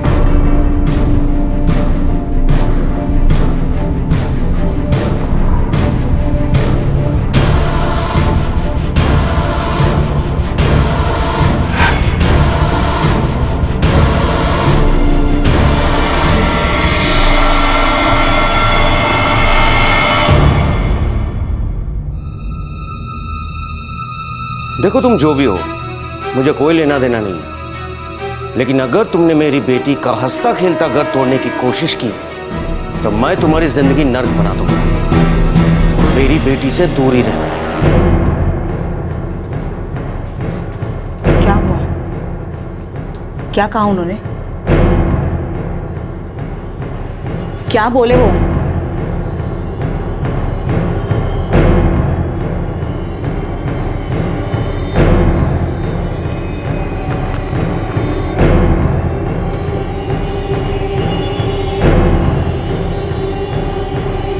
वो माने या ना माने, सच तो सच ही रहेगा। देखते हैं वो कब तक अपने आप को भुलावे में रखना चाहते हैं और कब तक सच से भागते हैं।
महेश्वर जी, हमारी तरफ से ओके है। अगर ऐसा है तो हमारी तरफ से भी ओके ही है, क्यों महेश्वर? जी भाई साहब। आपने जो कहा वो सब सर माथे पर, हम कोई कोर कसर नहीं छोड़ेंगे। वैसे भी एक ही तो बेटी है हमारी। विश्वनाथ जी, ये तो आपका बड़पन है। मुबारक हो। बहुत बहुत मुबारक हो, मुबारक हो।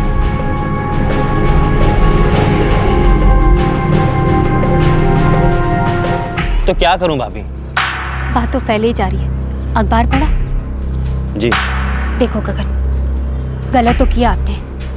भाभी जो होना था सो हो गया, आप उसकी वकील क्यों बन रही हैं? वो बेचारी 1.5 साल की बच्ची के साथ अकेले कैसे रह रही होगी? 7 फेरे 7 कस्में सब भूल गए क्या? बेवकूफी थी मेरी। बेवकूफी आपकी थी और उसकी सजा वो भुगत रही है। तो आप क्या चाहती हैं? मैं उसको भी यहाँ ले आऊँ? भाभी सब खत्म हो गया है, क्यों गड़े मुर्दे उखाड़ रही हैं? बेवकूफ तो बनाया ना उसे बहकाया। आप एक कमजोर और डरपोक आदमी हो। बस भाभी, बहुत हो गया आपका प्रवचन। अब भूलिए मत कि आप इस घर का हिस्सा हैं।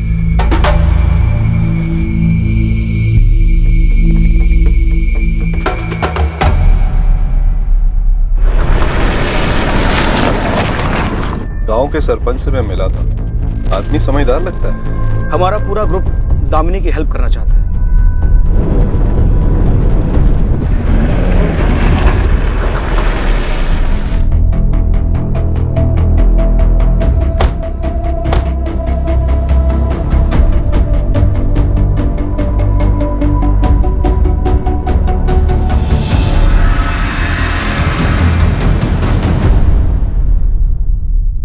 देखिए, मैं रामेश्वर और महेश्वर दोनों भाइयों को अच्छी तरह से जानता हूँ। गगन और वैशाली की शादी में भी गया था मैं। यही तो गलत हुआ है बद्रीनाथ जी, उस लड़के ने दामिनी को धोखा दिया है, धोखे से दूसरी शादी की है। अब आप ही बताइए क्या गुजर रही होगी उस माँ पर इतने बड़े मुंबई शहर में। वो सब इसलिए क्योंकि शादी रजिस्टर नहीं हुई। सही कह रहे हैं आप, बिल्कुल गलत बात है। अब किया क्या जाए सरपंच जी? देखिए, मैं प्रेस से हूँ और सुनील फ्रेंड्स बुक पर एक ग्रुप चलाते हैं।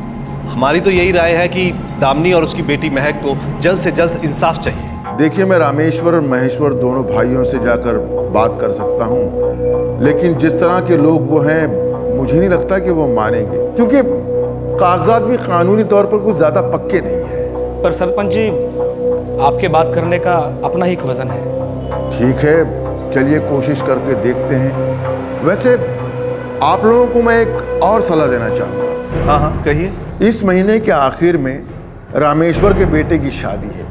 आप दामिनी से कहिए कि वो यहाँ आए और गगन ने उसे कैसे धोखा दिया उसका पोल खोल दे, सारे गांव में ढिंढोरा पीट दे। रिश्तेदारों के सामने बदनामी हो तब शायद बात नए सिरे से शुरू हो पाए।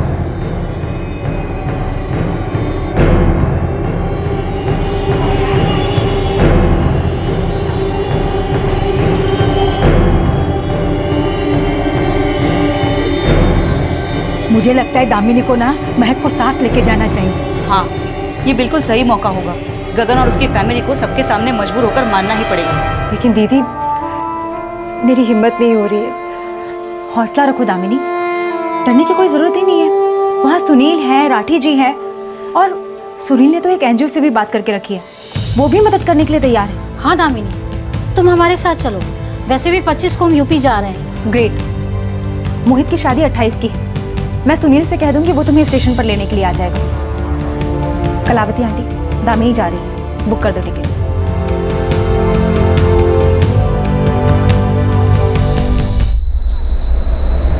बद्रीनाथ जी, आप गांव वालों के सरपंच, फिर बाहर के लोगों का जिम्मा क्यों ले रहे हैं अपने सर पे? वो हम पे कीचड़ उछाल रहे हैं और आप हमें ही पाठ पढ़ा रहे हैं। देखिए, पाठ पढ़ाने वाली कोई बात नहीं है, कुछ तो गलत हुआ है ना। क्या गलत हुआ है? वो कोई शादी थोड़ी थी, वो तो बच्चों का बचपना था। बचपन में ही बेटी भी हो गई। अरे वो गगन की बेटी है। कौन जाने किसकी है। रामेश्वर जी, ऐसे सच को मत झुठलाइए। गगन, तुम क्यों नहीं बोलते? अब कोई बच्चे नहीं रहे, बाकायदा मर्द बन गए हो। सरपंच जी, नादानी थी, हो गई। और वैसे भी सारी गलती मेरी थोड़ी थी। बेटा, नादानी थी, गलती थी या बचपना था, जो भी था, लेकिन अब वो लड़की एक बच्ची की माँ है, तुम्हारी बच्ची की माँ। यूँ अपनी जिम्मेदारी से पल्ला मत झाड़ो, समझे? देखिए सरपंच जी, ये कोई गांव के तालाब, सड़क या बिजली पानी का मुद्दा नहीं है। ये हमारा व्यक्तिगत मामला है और आप अपनी हद में रहें तो बड़ी मेहरबानी होगी। ठीक है, मैं अपनी हद में रहूंगा। मैं आपसे समझदारी की उम्मीद रख के आया था, लेकिन आप कुछ समझने को राजी नहीं। ठीक है रामेश्वर जी, वो आपके बेटे की शादी में आएगी। जो कीचड़ उछलेगा तब शायद अकल ठिकाने आ जाएगी। चलो।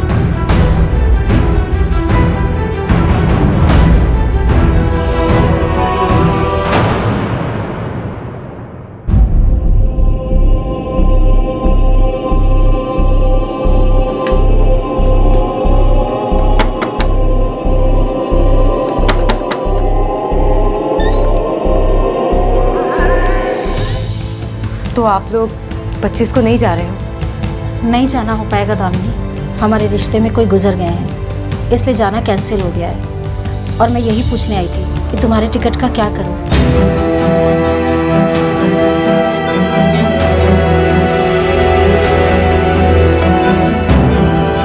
डर मत लग, वहाँ सुनील, राठी जी सब तो हैं। वहाँ तुझे बिल्कुल भी अकेला नहीं लगेगा, चिंता मत कर।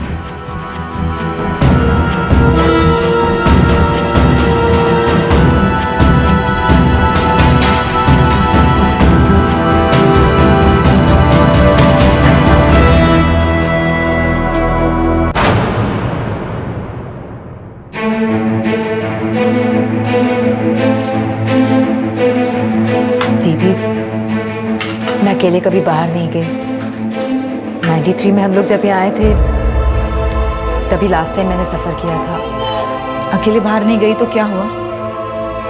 अकेले बहुत कुछ किया है तूने। अकेले बच्चा पैदा किया है, अकेले पाल रही है उसे, और जहाँ तक मेरा ख्याल है अकेले ही पालेगी।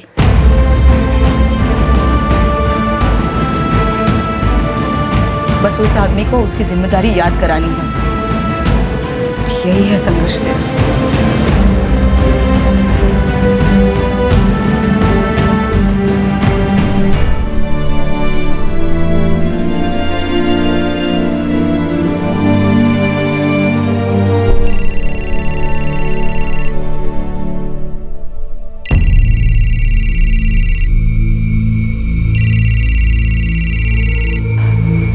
हेलो। काट दूंगा तुझे और तेरी बेटी दोनों को। कौन बोल रहा है? मोहित बोल रहा हूँ मैं, गगन का भाई। सुना है कि तू मेरी शादी में हंगामा करने के लिए आ रही है? देख, गगन ने तेरे साथ क्या किया क्या नहीं किया, इससे मेरा कोई लेना देना नहीं है। और ये जिनकी भी शय पे तो इतना उछल रही है ना, नहीं डरता मैं किसी से। बोल देना जाके उनको। लेकिन अगर तू यहाँ पे आई तो तेरी वापसी की टिकट बेकार जाएगी। Hello hello.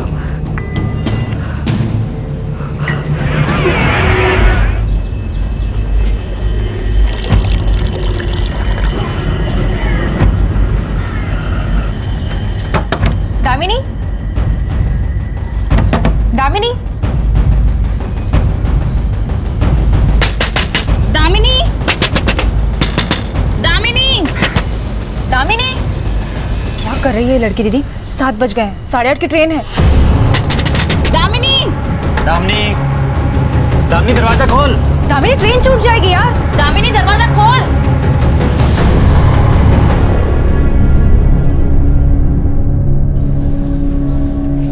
क्या हुआ?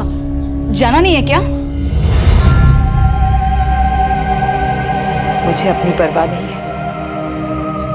मैं किसी भी हद तक जा सकती हूँ, पर जैसी महक का ख्याल आता है मैं घबरा जाती हूँ। मैं महक की जिंदगी खतरे में नहीं डाल सकती। अभी उसकी पूरी जिंदगी पड़ी है। दामिनी, राठी जी, सुनील, उसका पूरा ग्रुप सब तुम्हें लेने आएंगे, और वो गगन और मोहित तुम्हारा कुछ नहीं बिगाड़ सकते। मैंने अपनी इन आंखों से भरी भीड़ में मार काट होते हुए देखा। अपनी जान बचाती पागलों की तरह छिपती फिरी।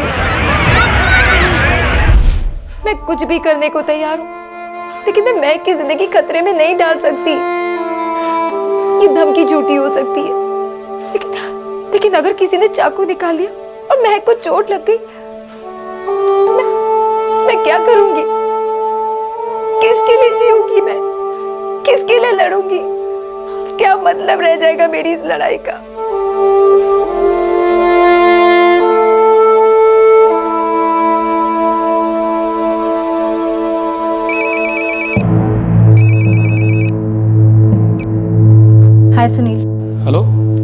दामिनी निकल गई ना?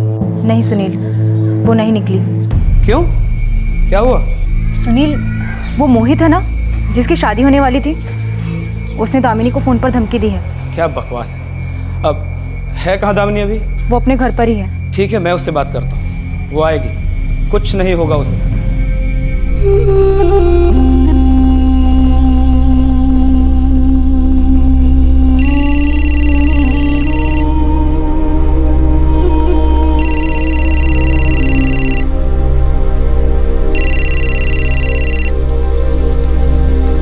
मुझे माफ़ कर दीजिए सुनील जी।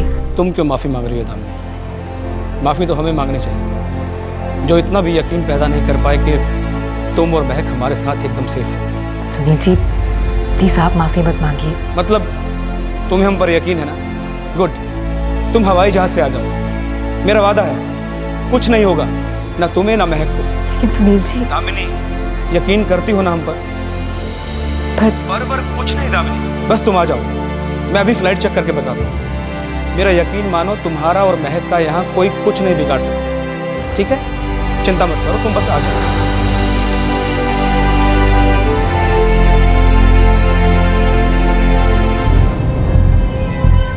कल सुबह की फ्लाइट है, 15,000 टिकट। नहीं दीदी, ये बहुत ज़्यादा है। कल 26 है, शादी 28 की है। तुम देर से देर वहाँ पर 27 को पहुँचोगी तो भी चलेगा।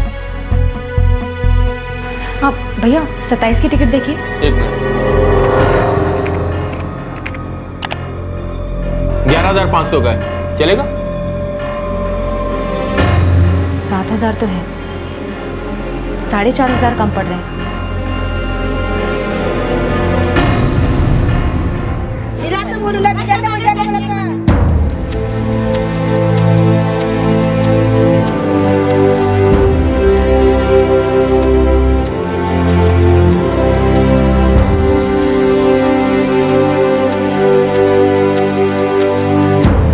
दीदी, अभी भी 2,000 कम है।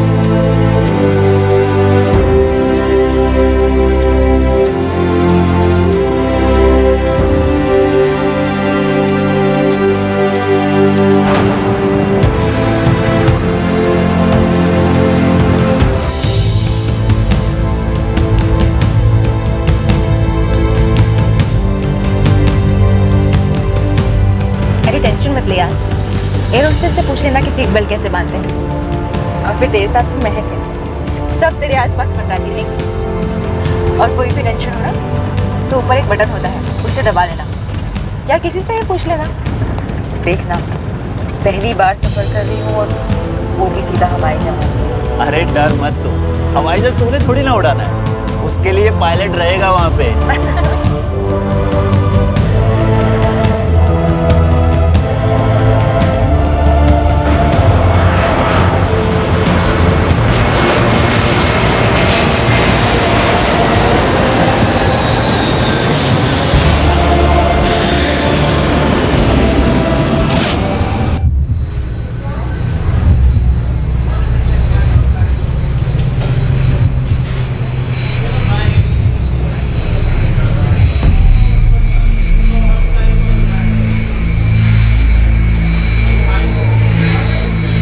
एक्सक्यूज मी, आप दामिनी?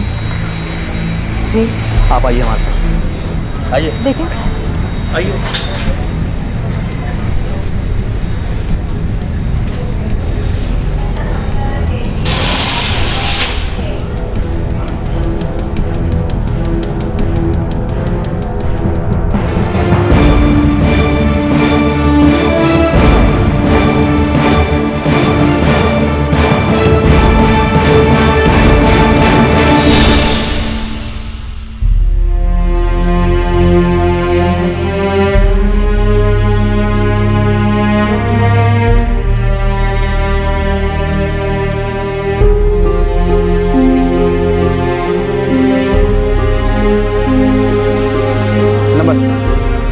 मैं सुनील वर्मा, आप राठी जी।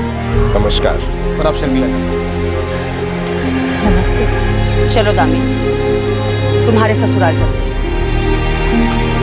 चलो।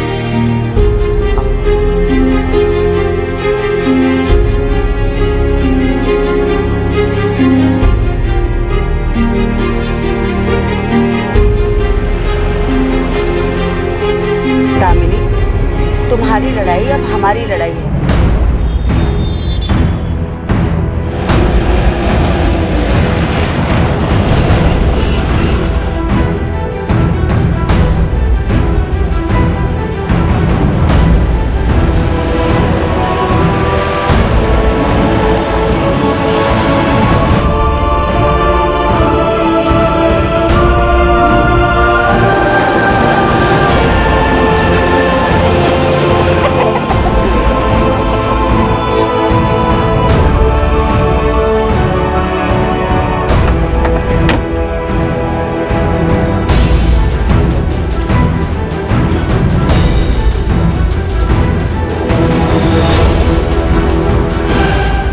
दामिनी, आप सरपंच बद्रीनाथ जी हैं। सारा गांव तुम्हारे साथ है दामिनी, तुम्हें तुम्हारा हक जरूर मिलेगा। दामिनी, हम तुम्हारे साथ हैं।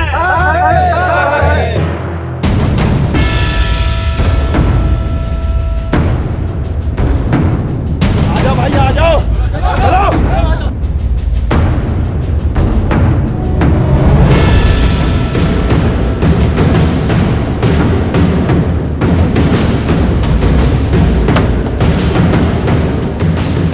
लगता है ये सारे घर छोड़कर भाग गए। कोई बात नहीं, हम लोग रामेश्वर जी के घर जा रहे हैं। चलो।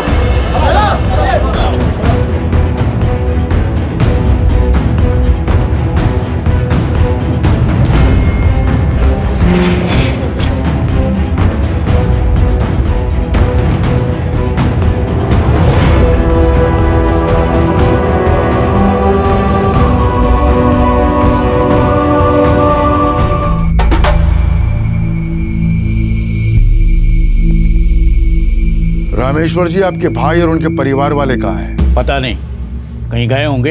अच्छा, हमने सुना कि आपके बेटे की शादी की तारीख आगे बढ़ गई है। इससे आपका या इन गांव वालों का कोई लेना देना नहीं। गगन कहाँ है? उससे मिलने उसकी बेटी और उसकी पत्नी आई है। देखिए सरपंच जी, कौन आया है, किससे मिलने आया है, इससे मुझे कुछ लेना देना नहीं है। रामेश्वर जी, बेहतर होगा कि आपका भाई और उनका बेटा सामने आए और दामिनी को अपनाएं। हम 15 दिन की मोहलत दे रहे हैं। अगर वो इस नोटिस को नज़रअंदाज करते हैं और सामने नहीं आते तो अंजाम भुगतने को तैयार है।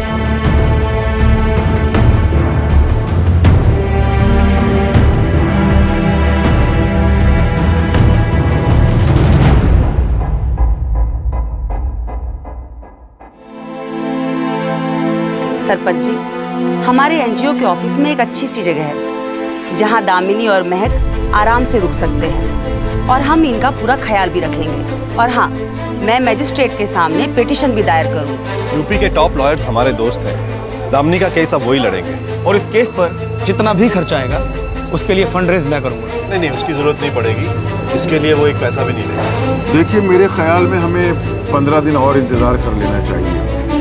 उसके बाद भी अगर गगन और उसके परिवार वाले नहीं आते तो फिर आप लोग जैसे ठीक समझे वैसे करें। अगले महीने में इस जिले के सभी गांवों की महापंचायत बुलाने वाला हूं। उसमें हम लोग गगन, उसके परिवार और उसके सारे रिश्तेदारों का बहिष्कार करेंगे। हुक्का पानी बंद करवा देंगे। हो सकता है सामाजिक दबाव के कारण वो लोग अपनी जिम्मेदारी समझें। दामिनी, चिंता मत करो। जब तक तुम्हें इंसाफ नहीं मिल जाता, हम ये लड़ाई लड़ते रहेंगे।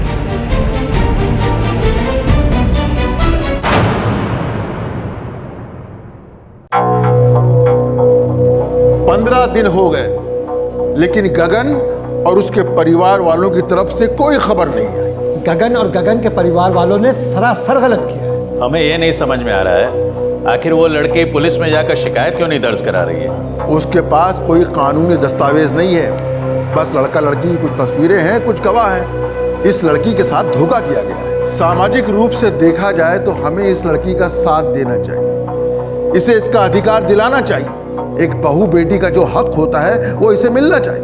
अगर गगन इस लड़की को अपने साथ नहीं रखना चाहता तो न रखे, लेकिन इसका और अपनी बेटी का खर्च देना चाहिए, जो हर आदमी का, हर पति का, हर पिता का कर्तव्य होता है। आप कहना क्या चाहते हैं बद्रीनाथ जी?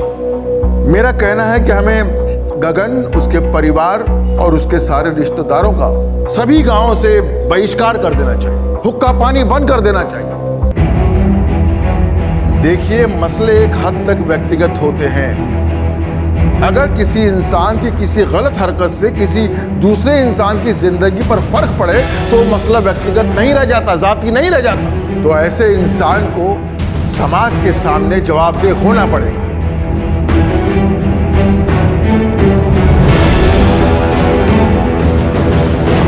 हमारी सहमति आपके साथ है। हम सब आपके साथ है। अरे हमें मंजूर है। हमें भी ठीक लगता है। हम सब आपके साथ है।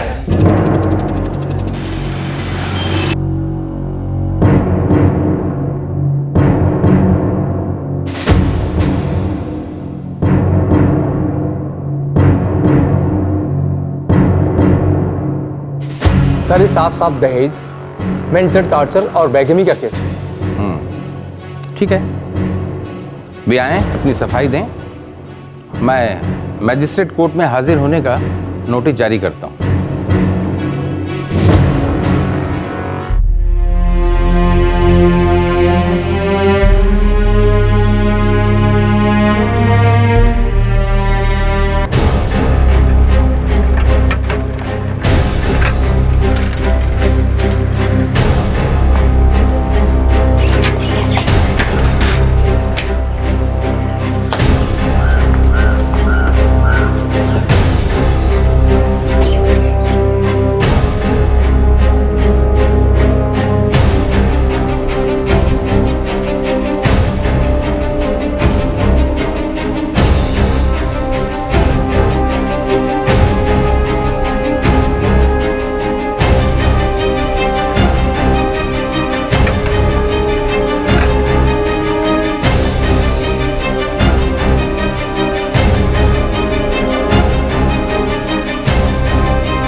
तीन नोटिस आ चुके, अब क्या करेंगे हम?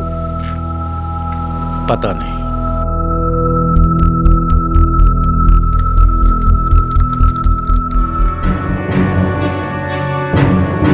आपके और आपके रिश्तेदार रामेश्वर देव के पते पर 3 नोटिस भेजे जा चुके हैं। आपको सूचित किया जाता है कि यह मजिस्ट्रेट कार्यालय द्वारा आपको आखिरी नोटिस भेजा जा रहा है। मैजिस्ट्रेट कोर्ट में 8 मार्च 2013 को आप हाजिर होंगे। अगर ऐसा करने में आप असमर्थ होते हैं तो अदालत आपके खिलाफ अरेस्ट वारंट जारी करेगी। उसे पेश होना ही पड़ेगा दामिनी, अब उसे वो जिम्मेदारी उठानी ही पड़ेगी।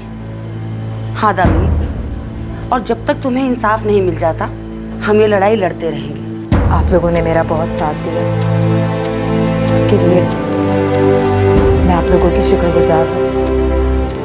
मुझे तो इंसाफ की उम्मीद ही नहीं बची थी, लेकिन अब मुझे जाना होगा, काम करना होगा, अपनी बच्ची के लिए जीना होगा। हम समझते हैं दामिनी, लेकिन कभी भी एक पल के लिए भी हथियार डालने की मत सोचना, और हम भी हथियार डालने वाले नहीं। हम लड़ेंगे जब तक ये जंग खत्म नहीं हो जाती।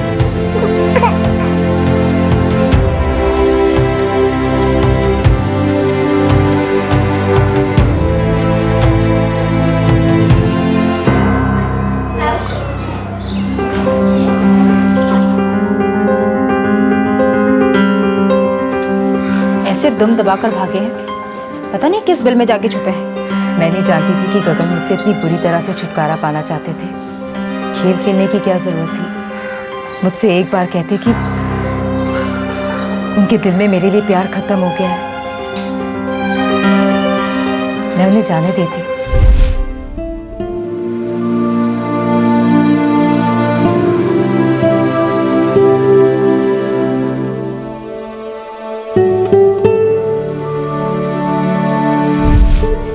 मैं भी कितनी नादान थी,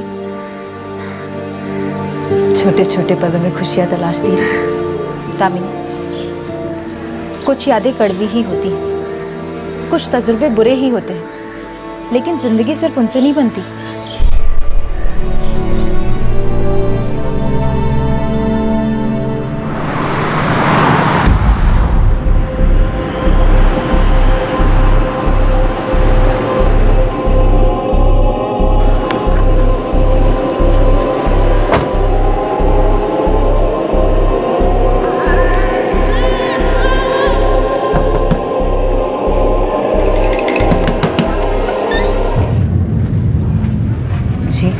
नमस्ते। आप दामिनी है ना? जी। मैं वैशाली का फादर प्रकाश चौबे।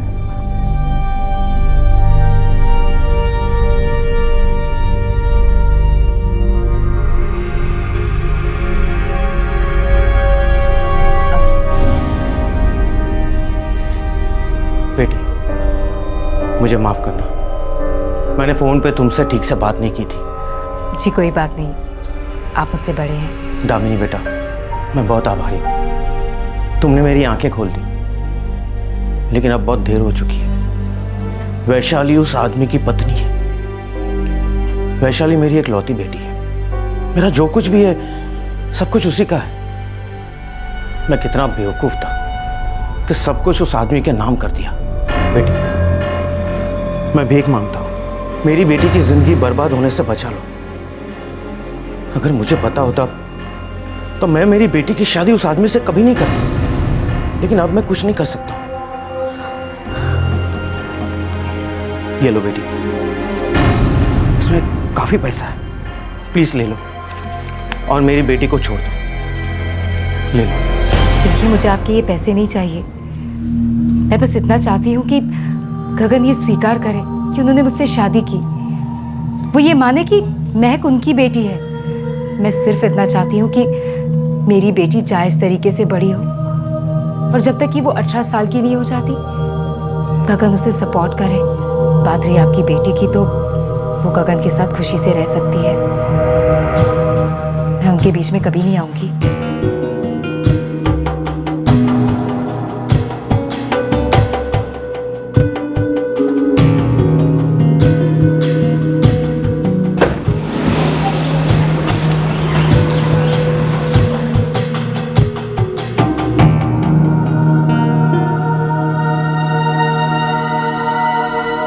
दामिनी की जंग अभी जारी है। इस केस की सुनवाई 8 मार्च 2013 को मुकर्रर की गई थी और उस दिन गगन को कोर्ट में हाजिर होना था, लेकिन उस दिन भी गगन या उसके परिवार से कोई कोर्ट के सामने पेश नहीं हुआ। कोर्ट में अगली सुनवाई 9 अप्रैल 2013 को होगी, और अगर उस दिन भी गगन कोर्ट के सामने पेश नहीं हुआ तो इस केस में कोर्ट को मजबूरन एक तरफा डिसीजन लेना होगा, जो कि दामिनी के हित में होगा। दामिनी ने कोर्ट में गगन की तरफ से मेंटेनेंस दिए जाने की अपील की है, जिसमें दामिनी के लिए जिंदगी भर का मेंटेनेंस और बेटी महक के लिए उसके पालन पोषण का खर्चा शामिल है, जब तक कि महक की शादी नहीं हो जाती। दामिनी के नाम पर एक घर दिए जाने की मांग भी रखी गई है। कोर्ट गगन और उसके परिवार की आर्थिक स्थिति की जांच करेगा और उसके अनुरूप मेंटेनेंस की रकम तय की जाएगी। एक सोशल नेटवर्किंग साइट, मीडिया, गांव की पंचायत और सरकारी तंत्र धीरे धीरे ही सही, लेकिन ये सब मजबूती से दामिनी की मदद के लिए आगे आए। दामिनी, जिसे बरगला के एक आदमी ने शादी की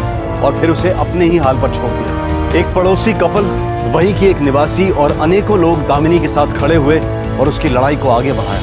हाँ, हम कर सकते हैं। अगर हम दिल से चाहें तो हम कुछ भी कर सकते हैं। आपसे फिर मुलाकात होगी क्राइम पेट्रोल दस्तक में एक और नए केस के साथ। तब तक अपना ख्याल रखें, सुरक्षित रहें और याद रखें, किसी दूसरे को तकलीफ में देखकर अनजान न बने। उठें और सामने आकर उसकी मदद करें। इस तरह के और भी एपिसोड देखने के लिए हमारे चैनल को सब्सक्राइब करें और बेल आइकन दबाना ना भूलें।